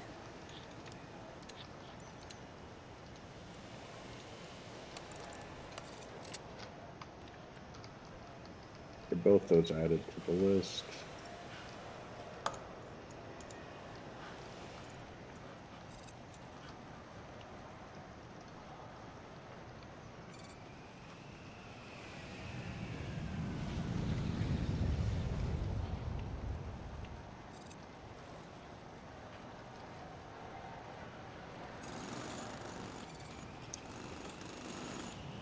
Ian on YouTube. Sorry, I'm skipping. Come back to the questions about the stream. I'm here with Joshua, one of the devs. I'm Arthur, one of the devs, and we're just kind of playing the game instead of coding on it. You can make suggestions. You can complain about stuff. You can tell us your life story. You can take our advice. I wouldn't recommend that maybe, but any of those things and more, we're just here to kind of shoot the shit with you and hear about the game, talk about the game, answer questions, really anything that you'd like to know. Happy to answer questions, and yeah, it's just a little bit better. It's a little more fun way for us to spend some hours on a Saturday than writing code or doing my list from my wife. Let's see. Spark 1815 was a good year. Any thoughts of adding aircraft, airport, passenger emergencies, and emergency services, police and fire vehicles, personnel? There's been plenty of thought on it for sure. Realistically, probably not anytime real soon. The types of events that would be more likely real soon, and even those are, it's hard to say, like in terms of likelihood or how well they would work. I mean, sometimes some of the stuff we implement it and we literally just don't like it. It doesn't play well and it doesn't see the light of day.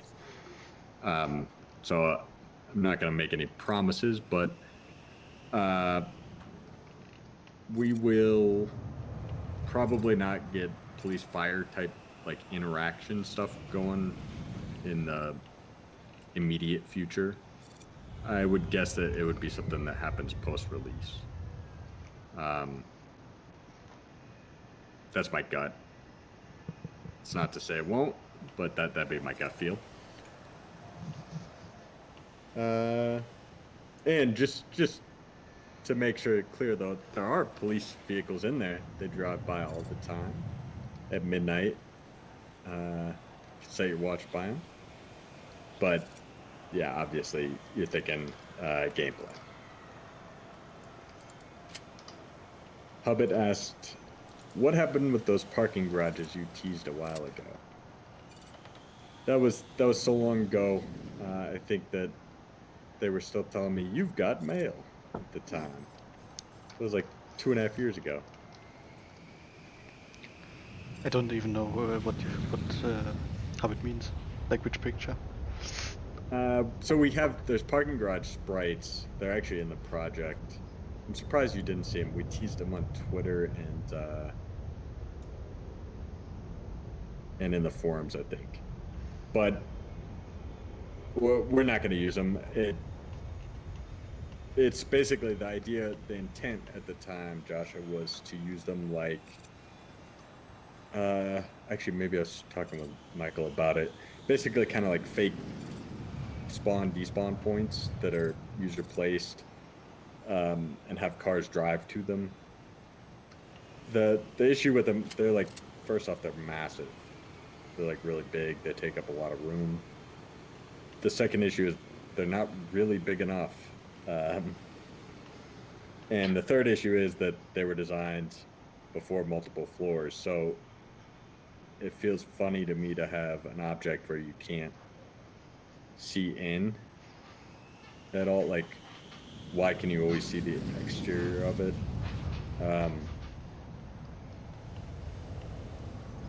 So adapted That's the to multi-floor would be a parking garage that maybe goes underground. yeah. Vox posted the parking garage picture.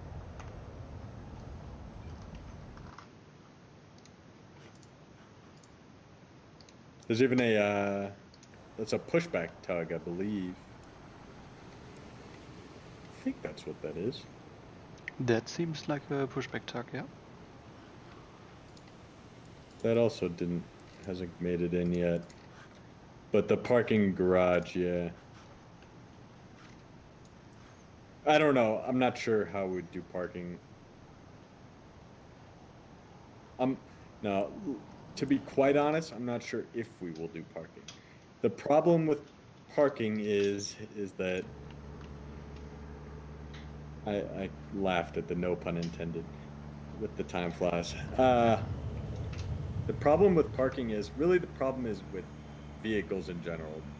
The vehicle pathfinding is like seriously challenging, difficult stuff. I had no idea, and I totally understand why Prison Architect didn't do drawable roads.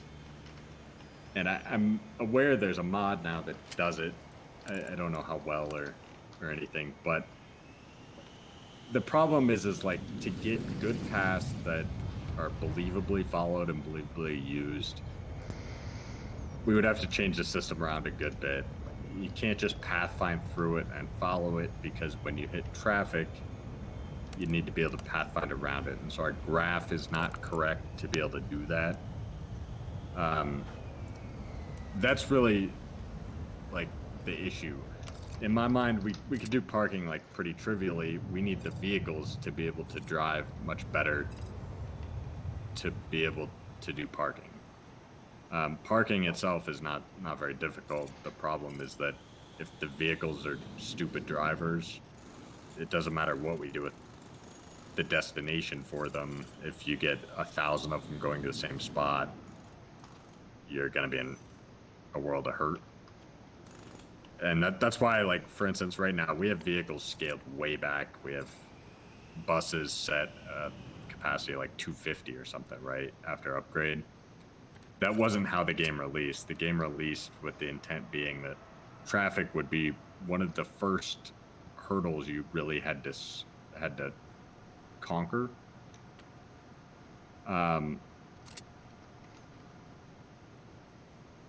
And the system just never worked well enough, especially not at the beginning, to really be able to conquer it. Something I'd love to fix. It's really hard stuff, like I think Fox said here, or maybe Hubbard said.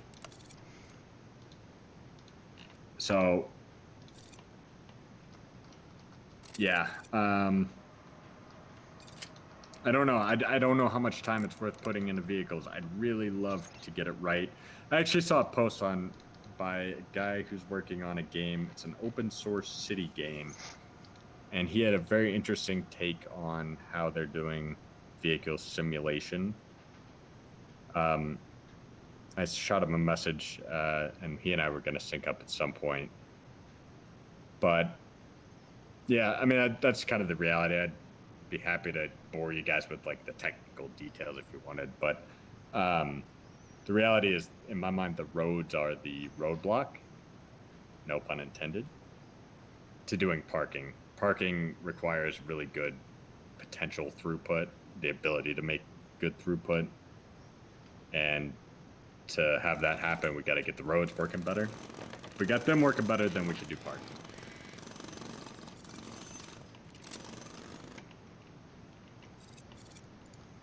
The lounges. So somebody asked on YouTube the crew and passenger lounges. I'm not sure why they're not being used as much. We will get them. We'll get that fixed early this cycle, like probably Monday, Tuesday.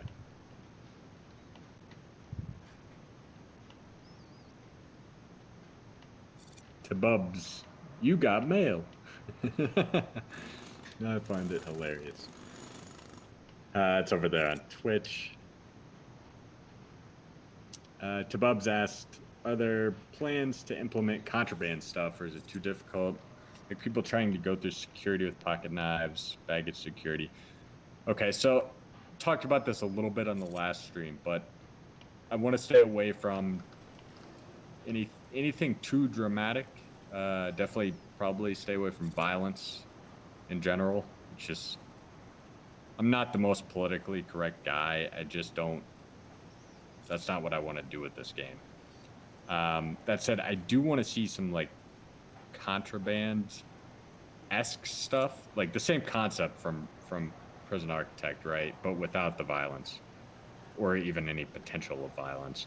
What I'd like to see is government undercover officers testing you and having monetary penalties and or monetary rewards. And basically almost like a, what's that game? I'm very intrigued by it. Almost like Spy Party. I think that's the name of it, where you have to spot the guy that's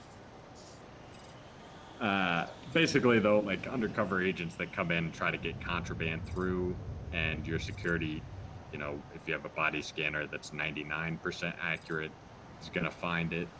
That type of thing. That's the type of security threat that I'd like to simulate. That and probably some like pissed off people, but not violent people. If that makes sense. By the way, I've got another one for the bug tracker. Okay. Ship. It's more like a feature, but if you take a look at the stream where I'm at now, baggage, the conveyor belts are not aligned. The graphic is not aligned with the ticketing desks. It just looks wrong. That is a bug. Sorry guys, I know most of you can't unsee this now, but yeah. It's the art itself. Yeah. There's the line on the north view? Nope. Huh. Yeah, and there's also the shader difference there too, the material on the connecting to the hub. That bugs me. Ah, you mean to the transition? Yeah. Sorry. Yeah. That's been around for a while. I forget what causes that too. I'm sorry, guys. We're gonna fix it. Okay. 1 second. Stick that one in there.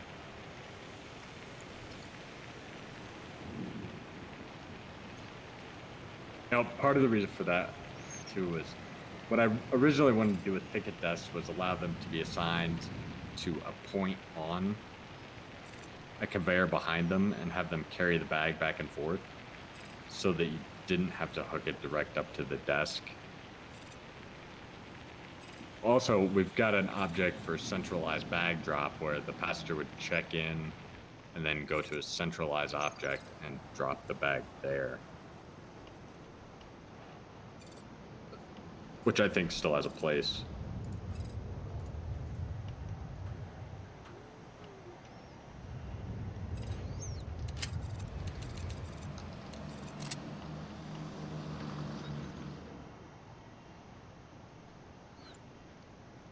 Added.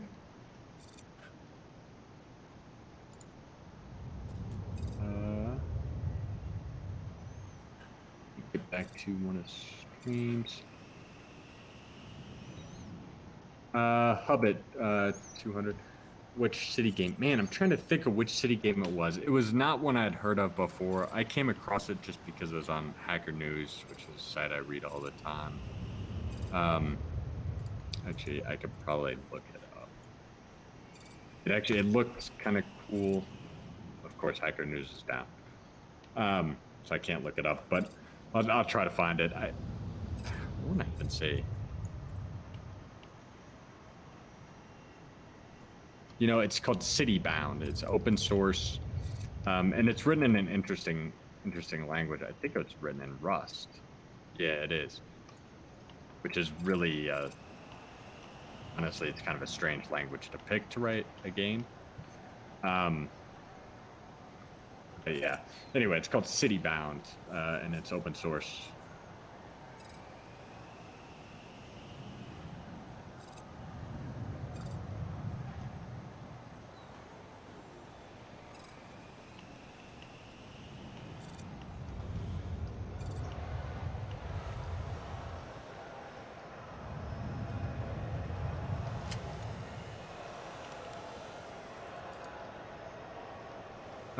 Ian, could you please change the tone? You want it changed on the stream or in game? In game, you can change it. It's a preference. If you want to change on the stream, just say the word, and we shall do so. Yibo Chin, hello. He says, hi developers. How does passenger AI decide which security to go to after check-in if there's multiple zones in the airport? Hello, Yibo. It uses the same passenger AI as everything else, which it's a combination of distance to self, wait time, and distance to my eventual life cycle goal, or the gate. So the blend of those three, the product of those three when normalized to 0 to 1 scale, whichever scores highest is where he's going to go with a little bit of randomization factor thrown in there. That's a really fancy way of saying it's fairly smart. It's going to basically pick whatever's probably going to be best for him using a blend of heuristics based on what's nearest to him, what's nearest to his eventual goal destination, and what's going to have the lowest wait time. Wait time has a pretty big attenuation factor, so generally it's going to be the first two, and because it uses the product of those three, it's going to generally pull him towards the one that's probably nearest to him, but that's not super far away from his gate, or vice versa. It's basically gonna kind of blend them really well, where it should generally be picking what you would expect. Hopefully that answers the question. If you have like specifics on it, let us know. Hubbit, thank you very much for joining us. We'll see you later. Yeah, we'll see. Might or might not be here, but as always, thank you very much for joining us. Appreciate it. Always good to see you.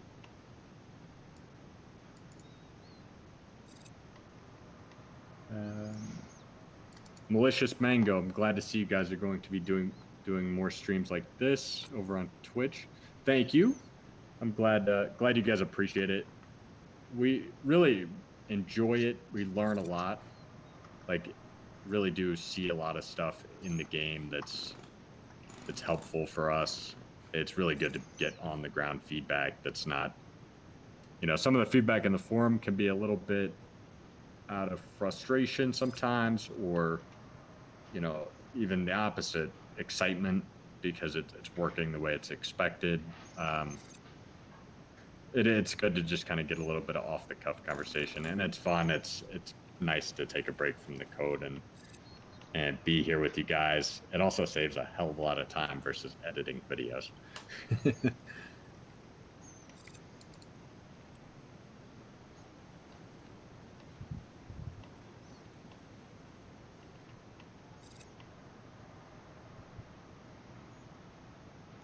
Sometimes we may even find some bugs while playing.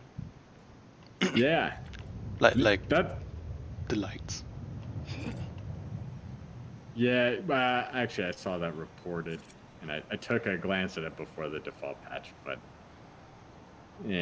executive decision that it was not game breaking. Yeah, although I don't know how they broke like that, and it is ugly. Yeah. It somehow looks like it has an X and X now. What's happened is it's both sides of the the lights are showing on the left, and it's not offsetting any of it. It should be off the runway.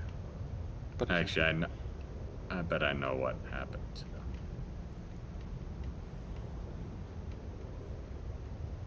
Well, at least with half of it. I don't know the other half. Aminushki on Twitch says, will there ever be a requirement for maintenance on baggage utilities for the sake of realism? Because at the moment, there's not even a need for access to any of the baggage area, and it feels quite unrealistic to have so many closed-off rooms, which most of the time may not even have walkable space. Just a thought. Okay, so let me unwind that a little bit. There's quite a loaded question you got for me there today.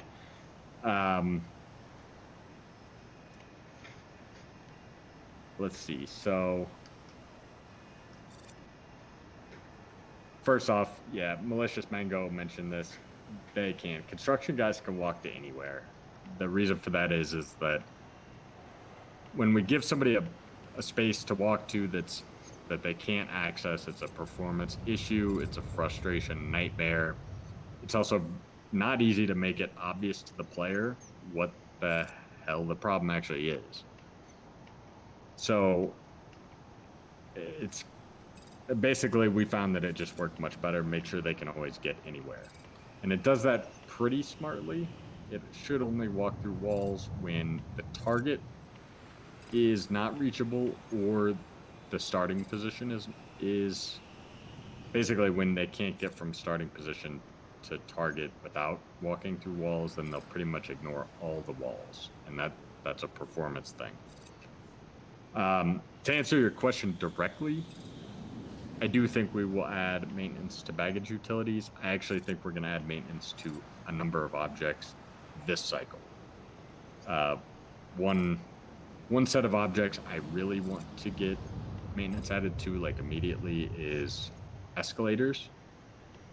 I think that it's a no-brainer. I also really like the implication of delayed throughput. So yeah, we'll add maintenance to more things. We're probably not going to change that workmen can walk through anything. I also totally agree with you. It bugs me when I see layouts with unreachable rooms. I don't have a solution for it that isn't going to cause tediousness. If you have a solution for it, though, I'd love to hear it. But I can't come up with anything really that doesn't make it like a little bit annoying, or have times when it can be like rage causing. So yeah. By the way, it says YouTube is delayed by 2 game hours. Yeah, what's up? By the way, just wanted to say, chat, please don't tell him. This is definitely a reachable room. Please don't tell him. Yeah. See, it is. It's ugly. It would look so much cooler if it was like a subway system in New York, right? With like some narrow maintenance stairs or something. But it just making the workmen, I don't really see it happening. The only way we could do it without making it tedious, I guess, would be we could put validation on the object itself, or I guess let it break, but then the workman wouldn't get to it. I don't know. I'd be open to ideas. I don't have any of them. You guys are pretty much, after over 2 years now, you guys have milked me for most of my ideas at this point. I'm pretty lucky I get 1 or 2 good ones a day. And I've used it. I had the Wi-Fi concept, which obviously not really all that new of an idea, but putting it on walls is fairly new idea. But I've pretty much used it up.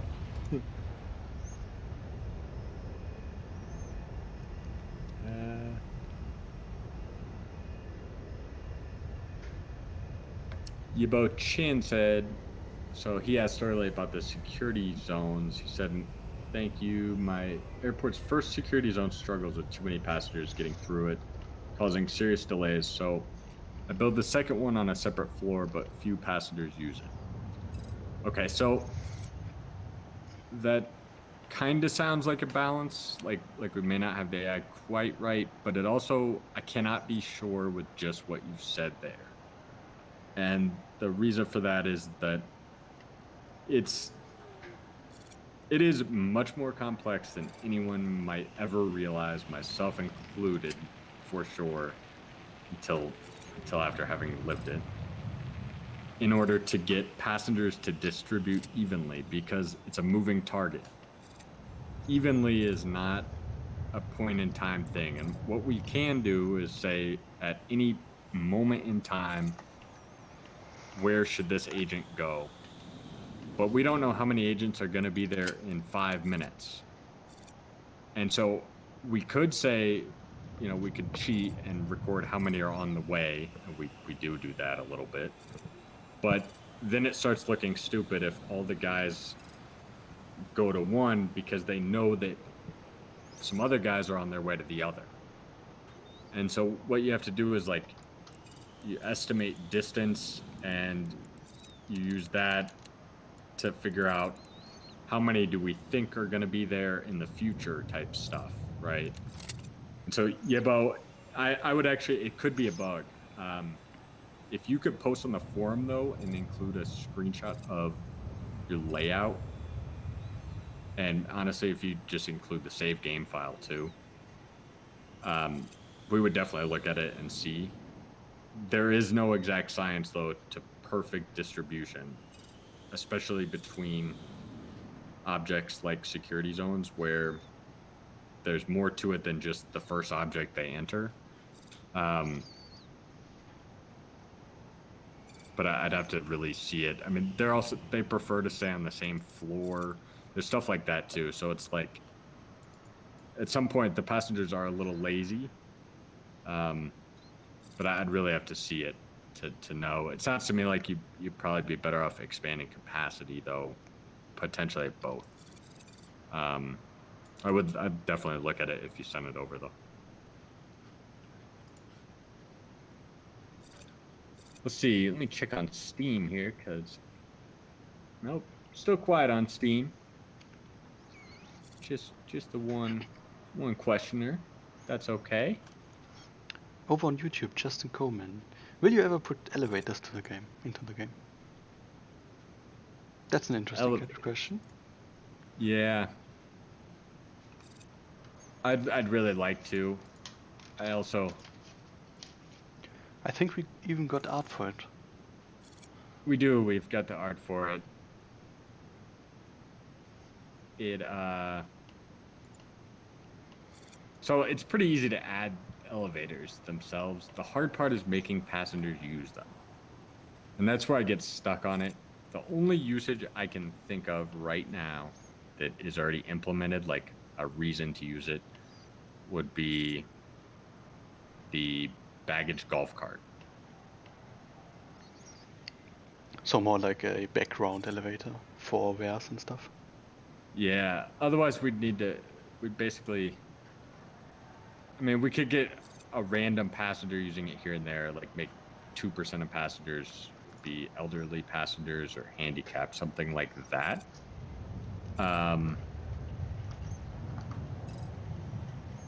I'd go ahead and say just have a percentage in general. Like normal people use elevators too sometimes. Sometimes, not at airports that often. I guess when you have a lot of bags, it's the only other time.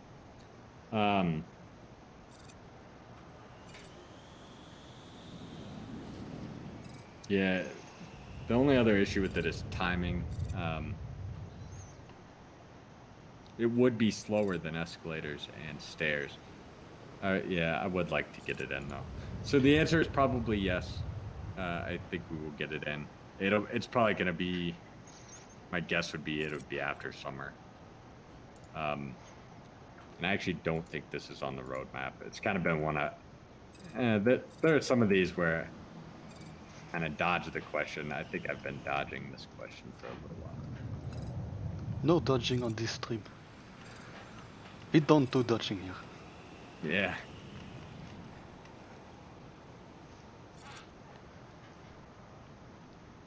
Okay, so it is now on the roadmap. And it really isn't even a huge thing to add.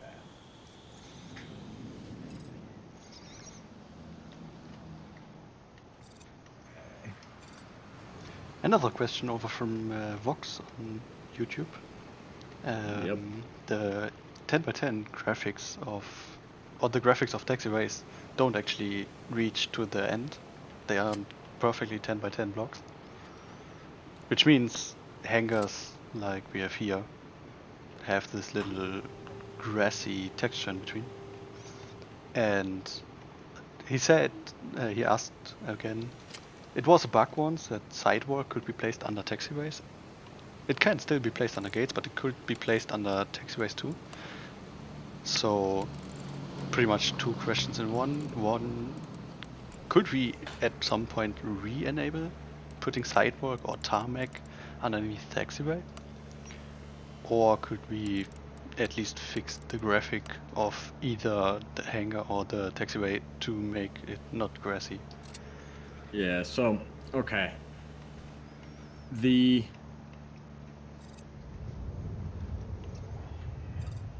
Really, this goes back to that question I answered earlier. I don't know if you heard that one about terrain, making like varied terrain, and how it really drives me nuts that I see games with like blades of grass that look great, and yet I struggle to make our terrain look good. I would really personally prefer to like fix the terrain. Like, I would like it when you place that building for there to be like a feathered out edge all around it of tarmac, like automatically by default, and like sexy looking.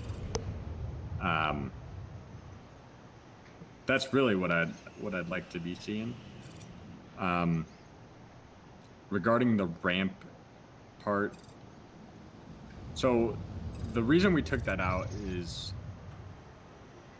there's two reasons. One is I don't even know that we took it out on taxiways. If we did, it wasn't really, not sure it was even on purpose, but the reason for taxiways is the rendering. We changed how that rendering works, and the new rendering is much, much, much faster than what it was before.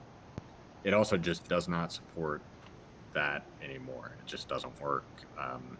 At the graphics card level, there's an obstacle in order to get the performance gains. So it's not like we're trying to just thwart you.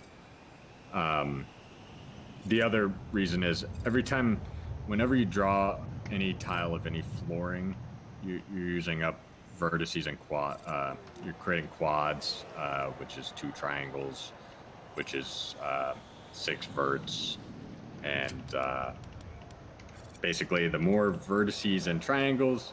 Okay, your graphics guys. So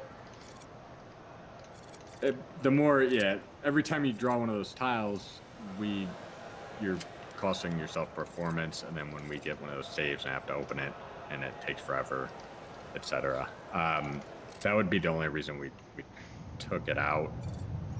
For everywhere else, what I really want to do though is just make the friggin' terrain look better. Like that'd be my goal, is to find a way to do that in a way that doesn't cost 6 vertices per tile. Especially when I know we could achieve the same effect, like a feathered edge, for 6 vertices per horizontal plane.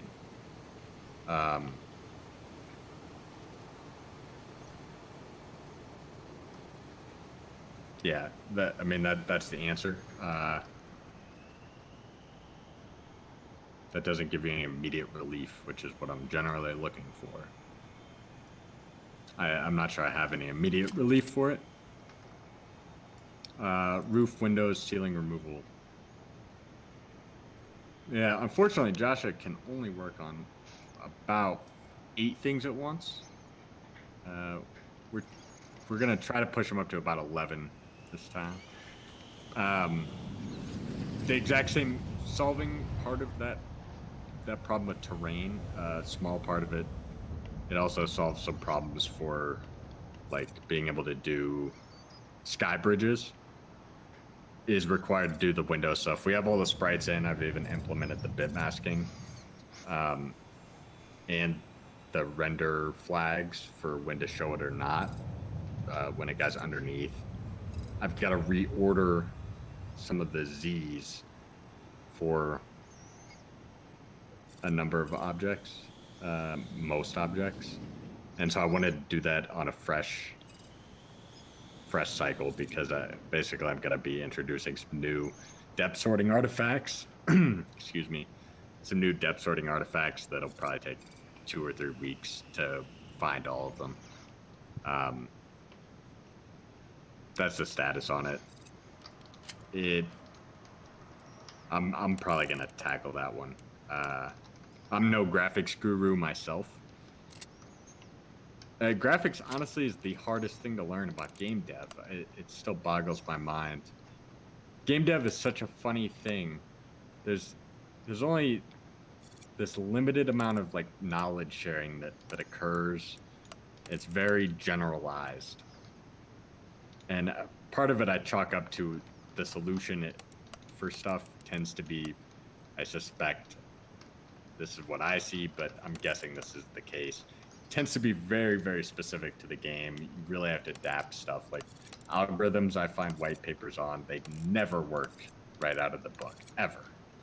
You gotta change stuff to make them work, to fit what you're doing with them. I find that really interesting with games too, though. Just in general, on graphics, there's not much knowledge sharing. Generalized stuff, yes, but when it comes to really like having solutions you could ship, they're really distinct from the proof of concepts that like Unity shows at their keynotes, which like are never shippable. Anyway, that's just a big tangent. Graphics continue to piss me off because the shit should just look better. It's 2D. And I don't mean like the art. I like the art. It's a matter of getting like the lighting and the shaders to do what they should. Yeah, still a work in progress learning that stuff. But that's where we're at on the Windows. And that's the deal with the tarmac stuff too. Yeah, your airport is looking good. I see you're really pushing it on the cash. But how much do you have in loans now? 0. Yeah, you paid it off completely.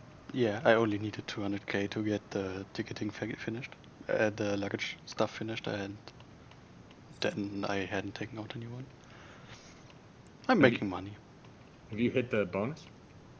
I think a couple of days ago, yes.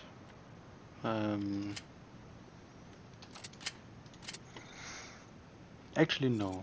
A couple of days without it, and now on day 10 I hit it.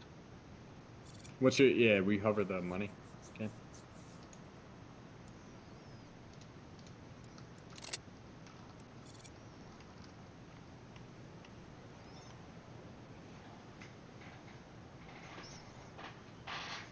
Oh, I should look on Twitch, it's faster. I want to see where your cash flow is. Cash flow? Oh, wait a second. I haven't. There, just on the top. Or research that even too. May as well. Never mind. I wanted to start it, but I don't have the required money for it. Yeah, so I think Vox, you were saying that you think I think it was you. Maybe I'm wrong. On the forum, you're saying you thought staff expense is too high. It was you. I know it was. 40. No, it's about right to me. If anything, looks low. I wonder. what is your actual, research P&Ls. I want to know what your actual staff expense is. I'm curious if the estimator is taking schedules into account.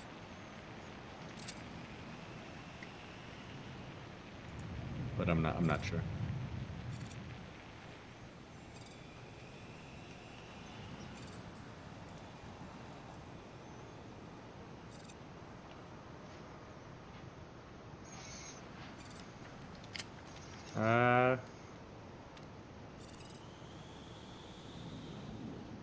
I've probably missed some of these. Sorry. I'm just going to jump in on Twitch. Malicious Mango, what made you land on a SimAirport game as opposed to some other sim game? It's a good question. I love aviation. I've got like a full-on, not full-on, but a pretty solid flight sim set up with like yoke, pedals, radio stacks, throttle quadrants, gauges, everything but motion, basically. I love aviation. I love to fly myself. I'm just a student pilot. Got enough hours to be a private pilot, but I spread out over 10 or 15 years. I love flight, though, and aviation in general. I also was just kind of naive. I was like, man, Prison Architect gets laggy with 500 passengers, 500 prisoners. We can get 5,000 passengers in an airport, and they'll be coming and going all day long. You can get probably 40,000 passengers through the airport in a day, and it just seemed so easy. I don't know what the hell I was thinking, but yeah, I mean that's where it really just kind of my love of aviation. I also, to me, it's a game. It had never been done well, like ever. It had been done, but they were almost all pretty crappy. As opposed to like theme parks, it had been done very well many times. Hospitals, I've got one in mind that I got my eye on. But there are a couple, the other one I always thought would be really cool is Stadium.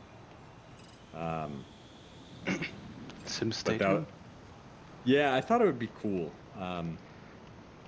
Part of that's because you could use GPU instancing to render the passengers, or I call it every agent passenger at this point.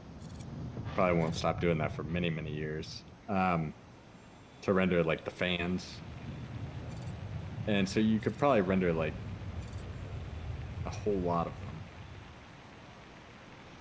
them, and turn their AI off selectively.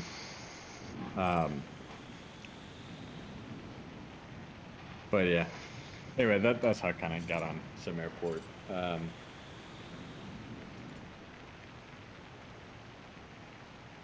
Edgy Sprat, yeah, visual feedback. It's something that we've thought about a lot.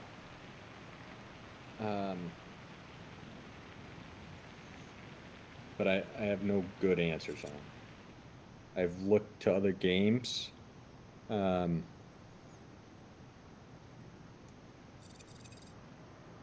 So one thing we're working on right now, and I mean, this is a little tangential, but I was going to say, I would actually like to see audio implicated a little bit in it for the feedback. That's something that I recall some of the theme park games doing. Prison Architect did it very well as well. I haven't played very many recent games. I'm sure it still happens. It's a little tough because there's no great focal point in this game. I mean, we could do like alerting type stuff. I think that we've got some of that in the deals and relationships stuff going on. I'm not 100%.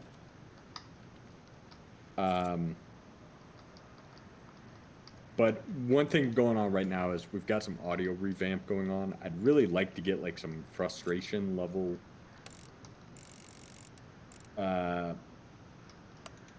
reverb going on in the audio, or some tell of some sort. I think that would have a big impact. I feel like we should get a lot more out of audio in general. And I know it truly is tangential to your question. Thinking about a lot. Honestly, though, my first priority right now on that front is the airline deals and negotiations, because it should totally change the late game. And it'll give you a different feel in the early game if you want it. And that's where I think we kind of will see. I kind of suspect we're going to see like separation, right, of play styles, where some subset of players really use it, some subset do not. Basically career versus sandbox to a degree, but there's a split even there. And then at that point, I'll be curious how much more like auditory, really just in total, how much more feedback we need that's not fairly explicit. If that answers your question in a very roundabout way, Edgy. By the way, I've got profit and loss up, and sweet. I'm actually seeing, like yesterday, I've got an expense of 39,000, but the estimate says 49. Okay, so it's like, probably not taking the schedule into account. Most likely. Okay, bug. President, Vox, you didn't catch us on Edge? Surprised. I think Habit or someone catched a bug that was really old. This cycle? Yeah. I've got a push. I had it pushed before you could deploy to default, so it's actually fixed in default. If you opened the build menu via any hotkey, so it could be C or X for demolish and build as well, but it most likely got found only because of quick select being added via Q. If you open it with any key of these three, then go ahead and search, and then press in search while not hovering over search, any key that is bound to any other hotkey, something like E for the flag panel, you would actually open the flag panel and press that key. I had seen that. I had seen it happen before, but I had no clue how to repro it. Yeah, I got it reproed and fixed pretty fast, but it was so interesting to see the hotkeys for C and for the dismantle and demolish tools were in a long time, and no one found it. I have a feeling that an update in TextMesh Pro is probably what caused it. I suspect that bug wasn't there all along. I could be wrong. Maybe. The is focus didn't work for a very long time.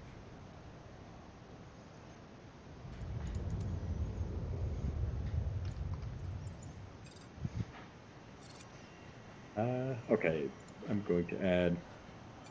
What was I adding? Profit and loss versus estimated staff expenses.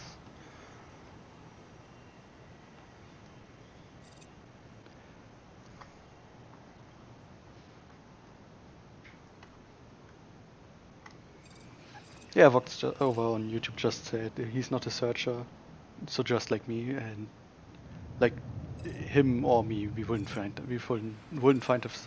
found such a bug, but yeah. Vox, you could found the staff expense discrepancy, maybe. Yeah. I think I missed this one a long time ago. ACO 2006. would it be possible to connect a security zone to a gate, like ticketing? It is possible for sure. I don't really want to do it though. It's illogical to me. Is really even the ticketing part is illogical to me. The reason we did it was largely because the AI wasn't working very well. Also because it's a little more logical. You can make a good case that an airline's ticketing desks are only over there, and that's really why we did implement it at first, is because it was on a per desk basis assignment. For security, I can't buy that very easily, because if you have two security zones that both go to the same gates, you try to stop me if I'm flying out that day and one has the shorter line and the other's packed.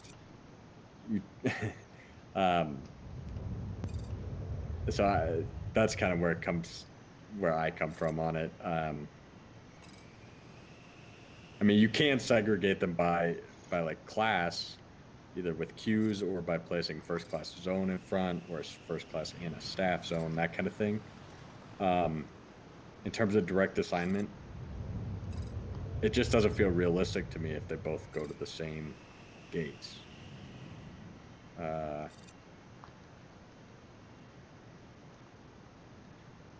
could maybe see, like, I guess I come from the perspective of, I could maybe see you setting like a preferred zone. That maybe makes sense to me.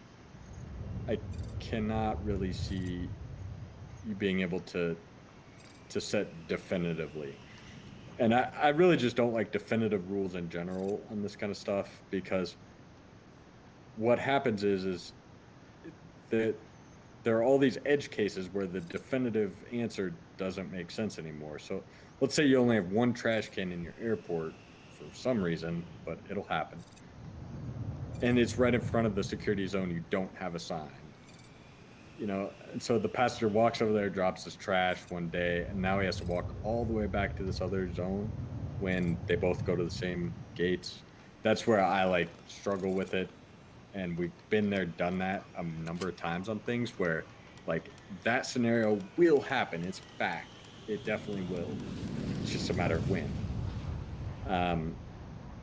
That's where I come from on it. I could though see adding a preference, but I don't see it being tremendously valuable. If the AI works as well as it should, it really, I would hope, is not an issue.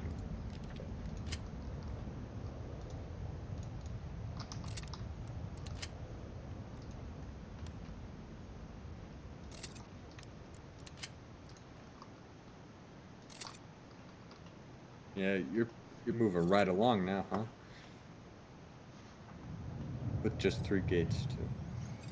Yeah, I'm gonna do a bit risky move. I've got myself a 1 million loan, and I'm gonna try to extend the north runway, but I hate extending stuff without having a backup solution. So I've made a secondary runway, which has actually working lights that are not on the runway but off the runway. And I'm just gonna I'm gonna close and then upgrade the north one to not have to stop progress. And then Gotcha. I can build some large crates with some 707 or something like that.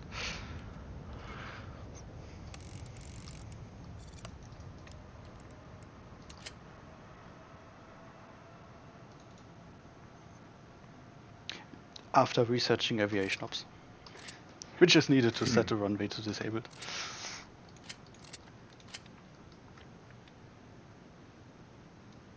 Wait, why do you need to disable it? I don't really need to, I just want to. But I'm just gonna build over it. I was gonna say, it gets... I could show you in the code that the same thing happens.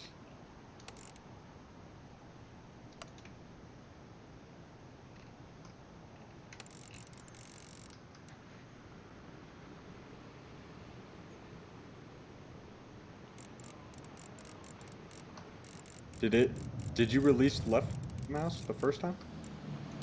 No. I built it. Oh, it was blocked by the other one? No, it was blocked by a plane starting. Oh, gotcha. Gotcha. That's why you were trying to disable it. I follow. That's what you get when you played hundreds of hours of true gameplay. I'm usually just trying to make it more realistic, trying to not, at any given point, stop the operation. Yeah, no, I totally understand. It what I was really saying is that's the kind of thing that it's logical once I see what your goal was. But as somebody who's not personally, the longest I've ever sat down and just played straight is probably on a live stream. I mean, every now and then I'll play it for like 2 or 3 hours maybe, but typically not the same airport. So like that kind of thing, it seemed like second nature to you. You just probably developed that over tens of hours of gameplay. Yeah, it makes sense too.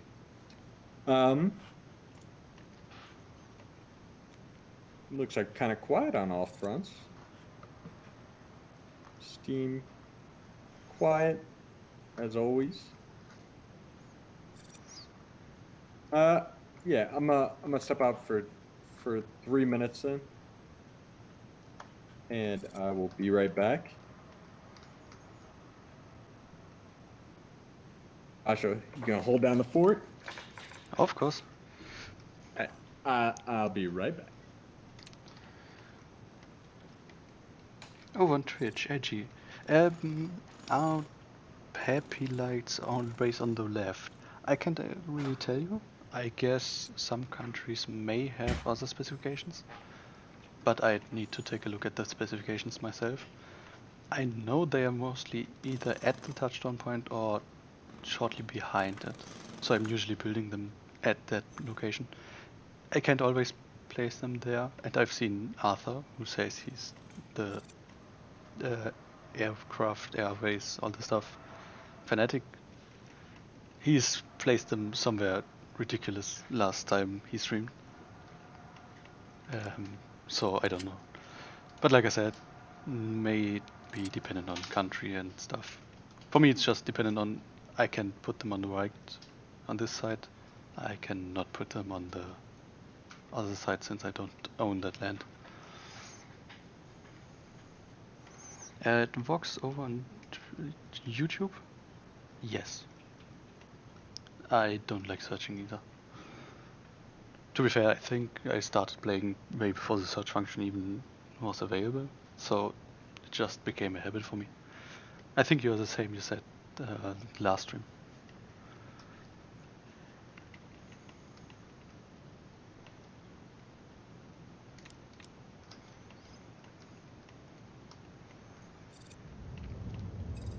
Also, when talking about Papy, the ILS I think should actually be placed on more towards the Papy, like at the ILS touchdown point, and at both sides, but I don't know. At Vox, we actually talked like I think Arthur said it last stream. We did something like an interview, talking about all that stuff, and especially the quality of life stuff. I really love it, but the main problem we found, or the main problem we want to tackle, is what actually is a problem, or what is worth working on. So we don't just want to see, or we don't just want to be blinded by great ideas, which we would love to implement, but actually take a look at what is the problem with it. And specifically in that interview, for example, I said to Arthur, why not make an easy fix, make the build menu go higher because we've got so much real estate, especially on 4K screens, like the big new shiny 4K screens. We've got so much height that the build menu is not using up. And easy to implement, quick one, boom, build menu. I guess we'll take a look at it again in the future, generally UI. But like I said, we need to take a look at the problem side, like what is actually the problem. Yes, exactly. I think you may even have it recorded still. So we may at some point release it. I think he did that one with Michael as well. Generally us, Michael and me, talking about us and working for Arthur and some other stuff like features we talked about.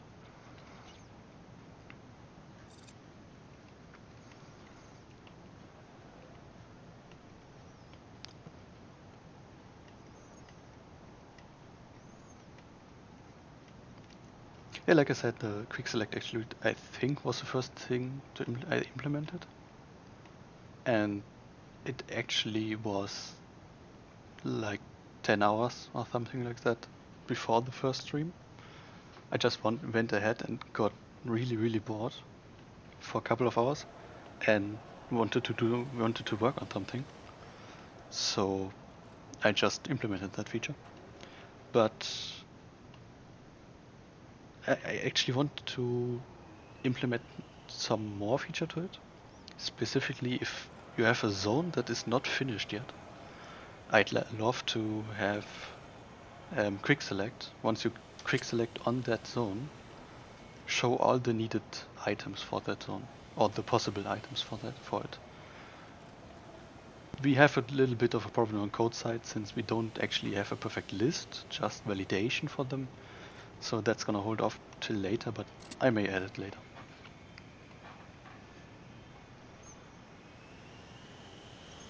Where's the underground road on YouTube? I don't have one here. We can, at any given point, build structures, ramps,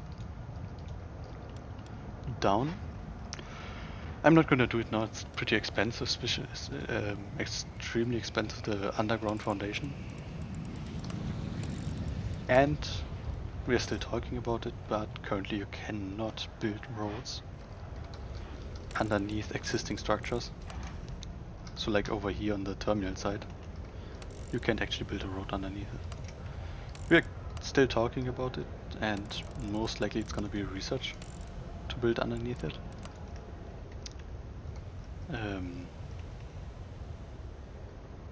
But currently, no do.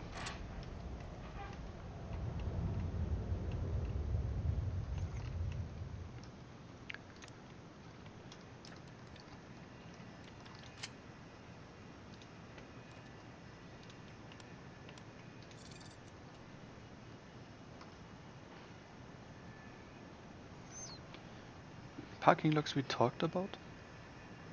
General problem is not the parking itself, but AIs, the car AI.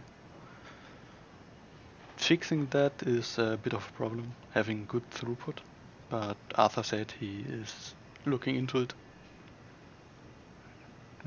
working with an open source developer that is making some city game, I forgot the name. And we may get something like that in the future. I'd suggest a underground parking garage. I don't know how it's about you, how it's for you, but in my airport, like underneath the terminal, yes, there's a lot of space used for stuff, especially utility. And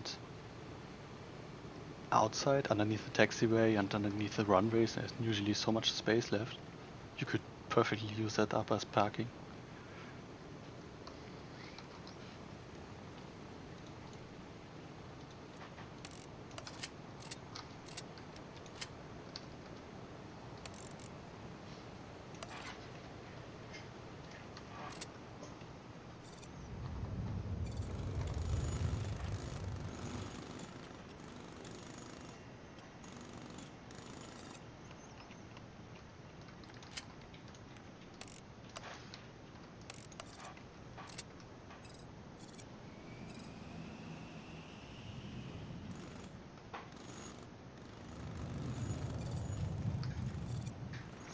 Malicious Mango over on Twitch. Depends on what you mean. Underneath gates and stuff. You can build foundation, which means you can build everything that packs work over. But you cannot build roads currently. Like I said, we think about a research or something like that to make it possible. But currently you cannot do it. I think actually underneath taxiway it's fine.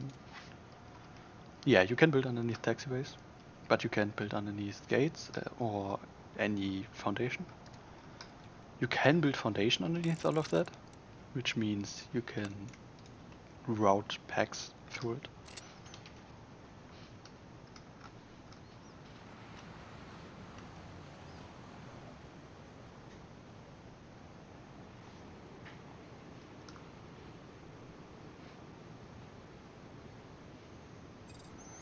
Edgy's Pet over on Twitch. Have you ever talked about gates at a 45-degree angle?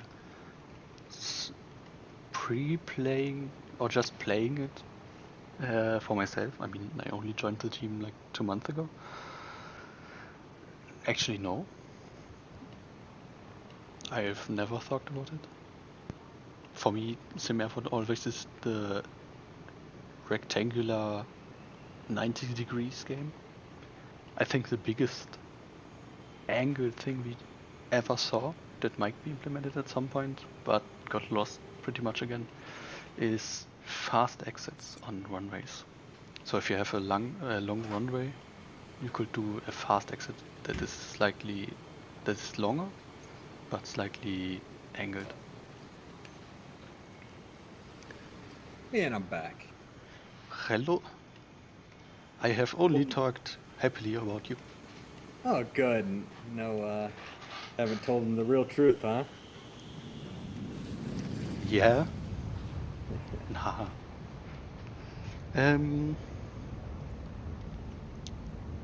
Malicious Mango over on Twitch asked, what's the biggest airport you've seen? I'm guessing in-game. I think I've seen the biggest one was... Actually, I haven't seen that many big ones, except for when loading saves for bugs. Yeah, well, that's when we see it. We see some monsters. It seems like the worse the bug, the worse we need to debug it, the longer it'll take to load, because it's going to be massive. Just for context, if we want to debug something, we usually do it in the editor/player, and it's slower. It's way slower. Like we get maybe half or less of the FPS. Yeah. And so we've got a little bit of help. We could, for example, remove all passengers from the map. But if we have to debug something with passengers, having like 5,000 or more passengers, it's not gonna lead to any FPS at all. It's really, really slow. Yeah. It's approximately half the frame rate in the editor. And that's without having without putting like our verbose logging on and stuff, which cuts it in half again if you have to debug like passenger stuff like that. It could be really painful.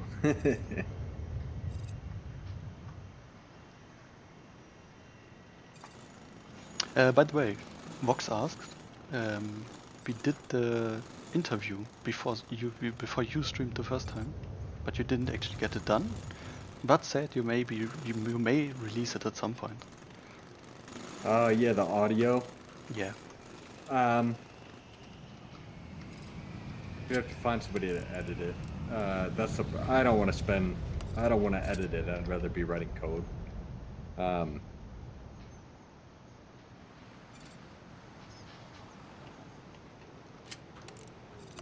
Yeah, I totally forgot about it. I'm gonna put a ticket in. I got a guy that used to do some editing for us. I can maybe send over to him, even if we just get like 5 minutes out of each or something. It would be solid stuff to get out. To be fair, most questions are already answered. Yeah.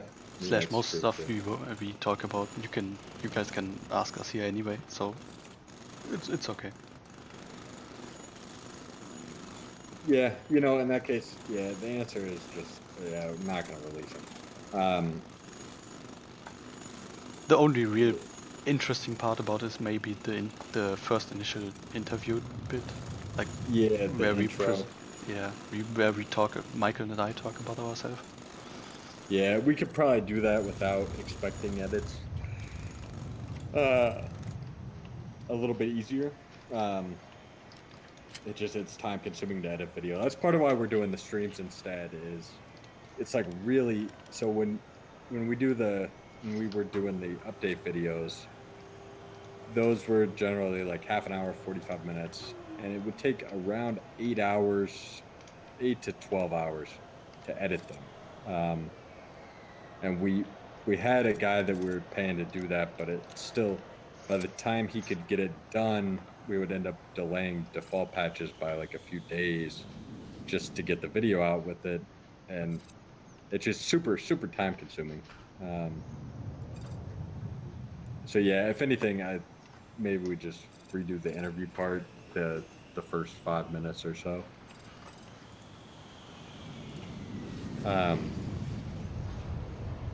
Because I don't have the patience to edit it.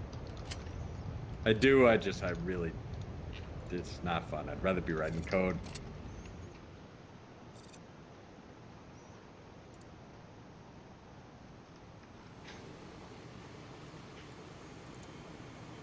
Justin Corman over on YouTube. Will you make roads be able to go to sublevel 2, and we make it possible to make more than one pickup or drop off zone? You can build roads underground already. So with road ramps that came in last cycle, Yeah, you but can go down to you can't go down not below 2. Not below 2, so not sub level 2, and we're not going to be adding any more levels. Oh, no kidding, Box. I didn't know that. Well, hell, you want to edit some stuff for us? We're not going to add any more levels, so the roads are only going to be 0, -1, and -2. We're not going to go above ground with them either. It's just not. You can't make it look good. Could change our mind on that if we do bridges. If But we do sky bridges. For passengers, not for cars, you mean? Well, or both. Yeah, once we have that functionality, then maybe we could make it look okay, but it's hard to say for sure. But yeah, so, and then pickup or drop-off zone part. We are working on bus stops, which are going to basically replace pickup and drop-off zones. I think that's how they're set up, is to replace them. And you'll be able to have as many as you want, and you can set up the route to be like in great detail. You can do only pickup, only drop-off, or both at any series of stops in a row. And you can have, I believe, multiple routes. So it should totally solve that aspect.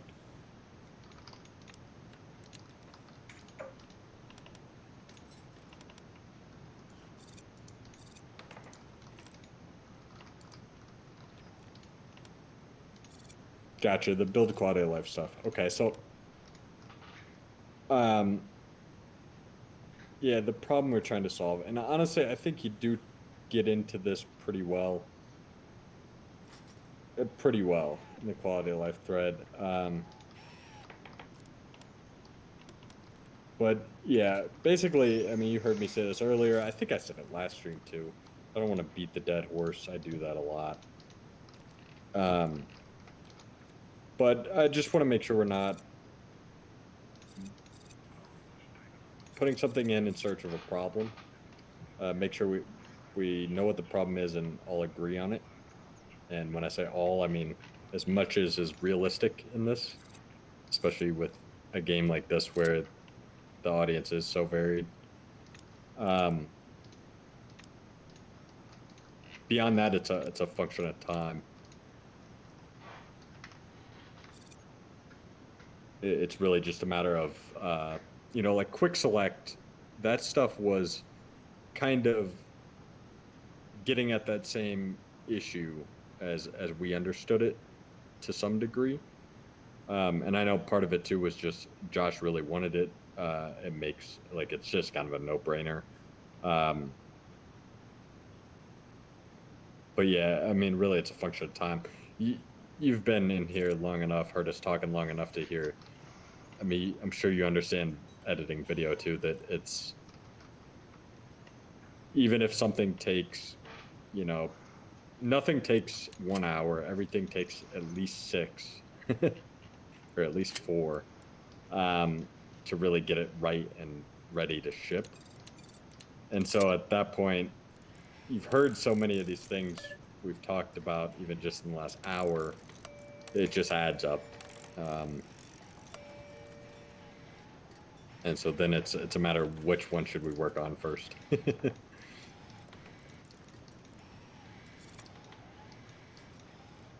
Cool. Yeah, sounds good. And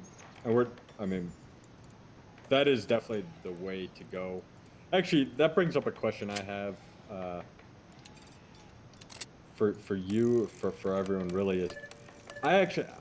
We talked about this internally a little bit last week. I kind of want to create a new forum, a new subforum for ideas and suggestions, and put all ideas and suggestions in that forum. And some of them I would like to sticky and pin, and this is a good example. The goal being twofold. The goal being to keep the Edge forum more towards solely bugs and a lesser extent discussion on brand new implemented stuff, or brand new broken stuff. Brand new stuff. And yeah, basically stuff that's just applicable to Edge. And the second prong is to facilitate, long-term discussion of features. What happens right now, I know this happens, is we see really good feature ideas or suggestions, or, I mean, even stuff like, I guarantee quick select was brought up multiple times in the past. It just gets lost because it's competing with everybody else's idea. It's competing with bug reports. It's competing with questions. It's competing with everything. And so I'd kind of like to isolate all that stuff all the feature stuff to one forum, and be able to have longer term discussion on it.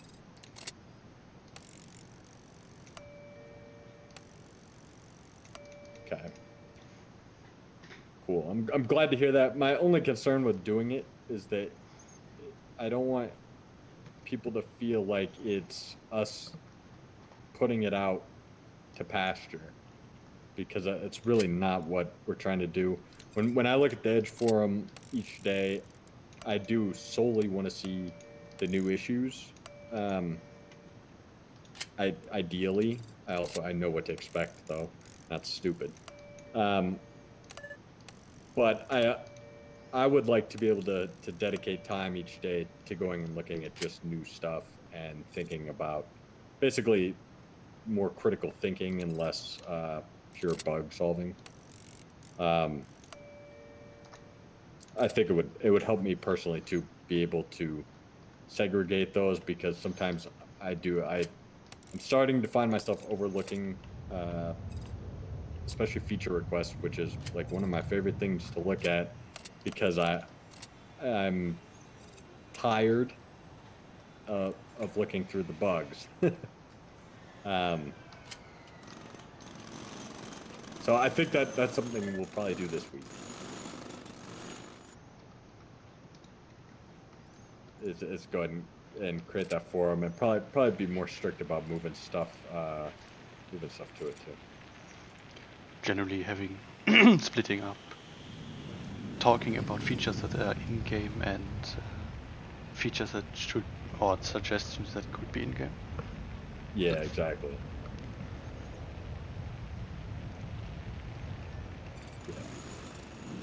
Yeah, I think it would. I think it would help.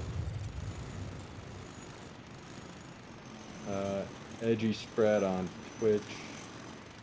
Remote airport spots for smaller vehicles to drop passengers off.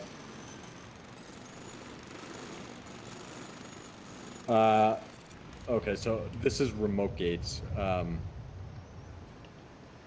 Basically, Dark asked, and I did miss it. I don't even see it. Scrolling back up,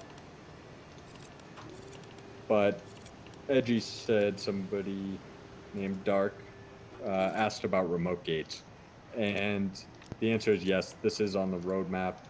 I know Josh has expressed interest in tackling this one. Realistically,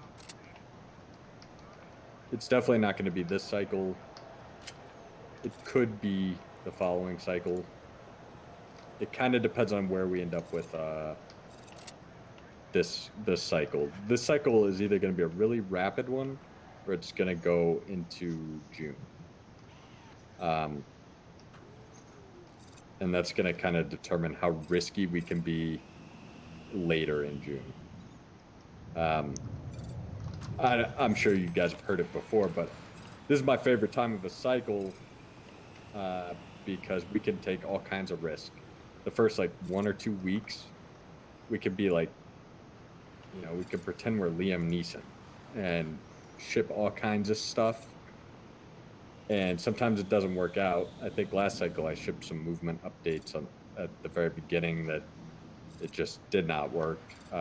Reverted it a day or two later. But the cool thing is that we can do that, and if it works 75-85% of the time, we get an awesome win right away. And I love it because we can do that only early in the cycle. Late in the cycle, it becomes a little sketchy to be doing that because we can set ourselves back a week. And I'm notorious for making that mistake. But yeah, speaking of which, I've got some movement updates that fit that bill that I want to get out pretty quick.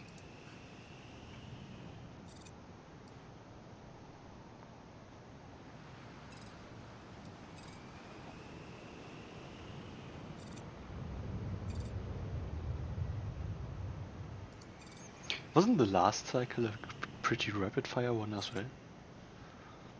Yeah, it was just over a month. I think it was about 40 days.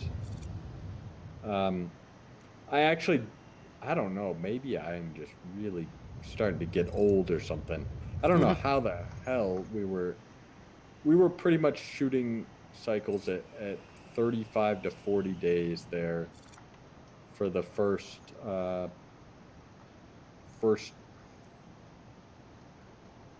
think 14 months, except for 1 month with multiple floors, which ran about a 3-month cycle.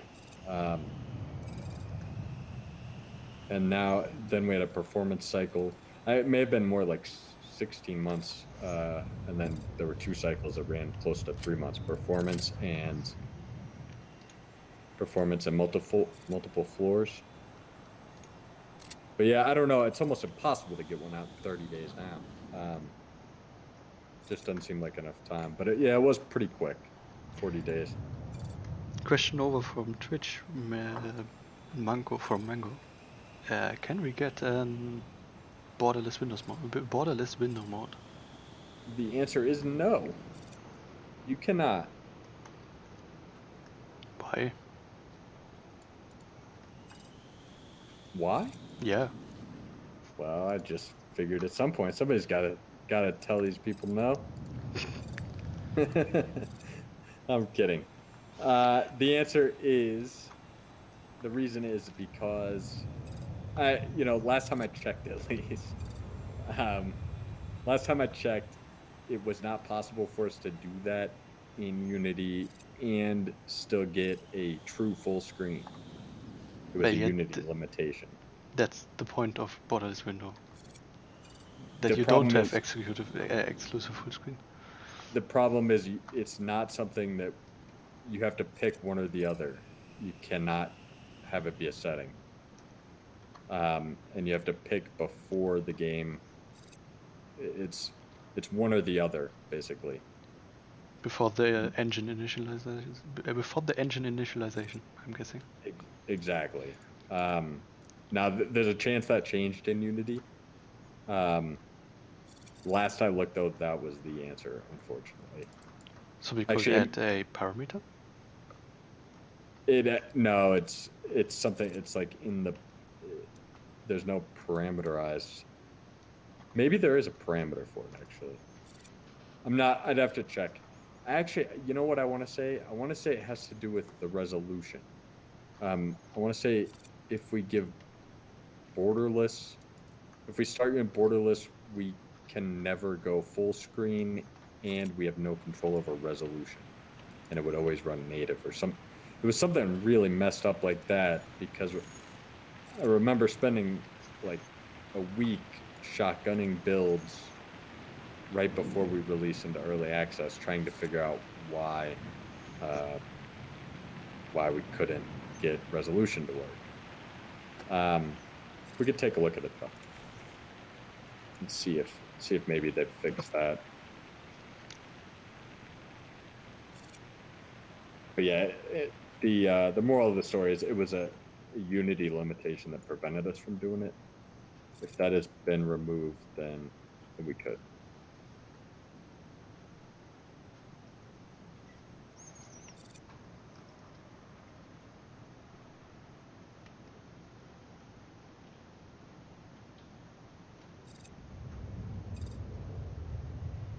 Vox at multiple floors was the best ever update was an understatement. Yeah, it really was. Even looking back on it, I almost think it must have been a little crazy. I mean, it's like it really is a pretty freaking massive gameplay change. And it's fairly unique too. I think there's one other game that has I know there are a couple of games, but one other like solid game with multiple floors. I think it's like a game dev tycoon type. I don't think there's one game developer management game that I think I saw that has multiple floors. But it's fairly unique. I'm shocked. I'm still shocked to this day how well it works. I was really concerned it would be kind of tough to play. I'm running a slow on security again.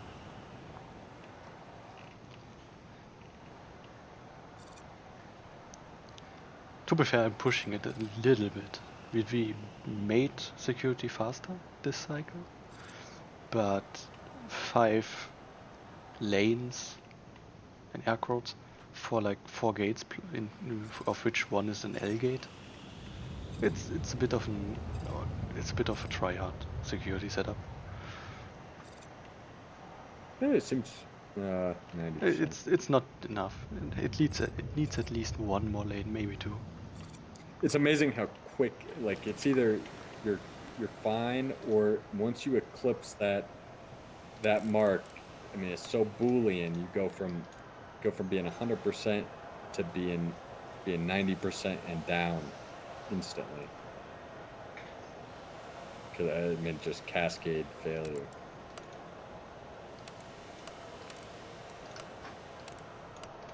Running well. The game? Yeah. Yeah.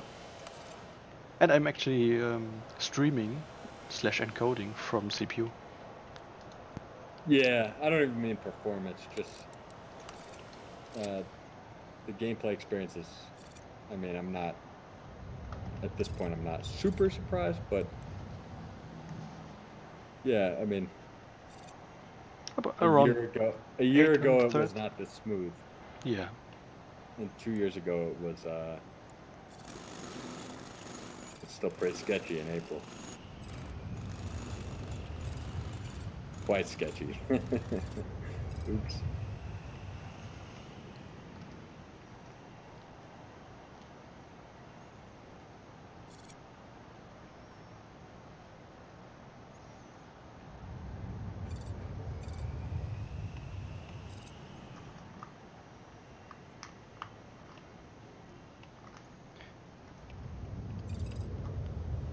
That's some interesting pathfinding.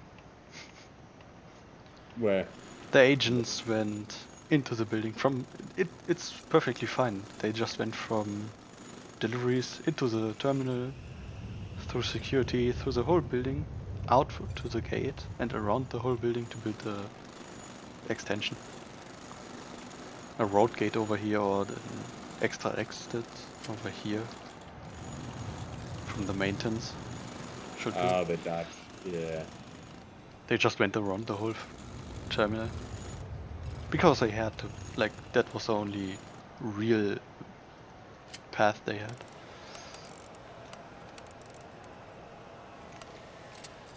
You could drop a security or a staff door and save time.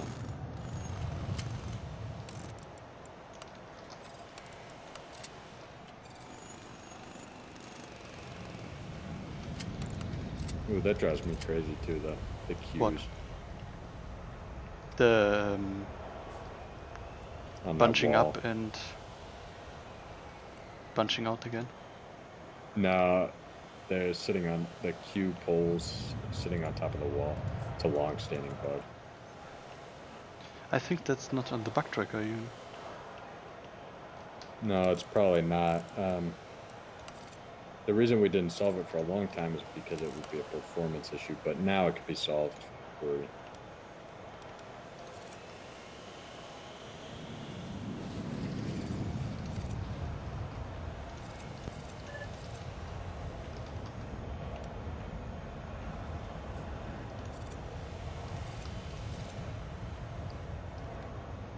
And adding.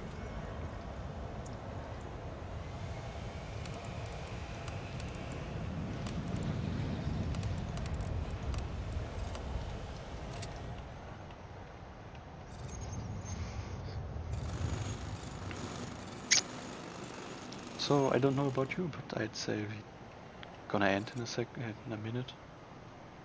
Or soon. Yeah. Yeah, my wife is about ready for dinner. And the kids are still awake, so I should get some playtime in. It's already close to 1 AM over here. Yeah. You're all living in the past. I'm already 1 day ahead. Hey, on the bright side, it means still can get an edge deploy out today. we can get an edge deploy out in 1,000 years. Yeah. Or you could do me a favor and just put together the old passenger sprites real quick and stapler as well. Have you seen Office Space? No. Oh my gosh. Oh my goodness.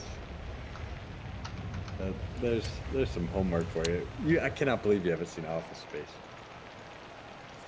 Oh, well, okay. Have you seen IT Crowd? Nah. There's some homework for you. What's it called? IT Crowd. Lovely episode, lovely series. Oh, it's a series?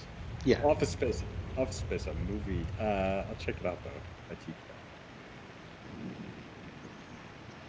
You've seen Silicon Valley, yeah? Nope.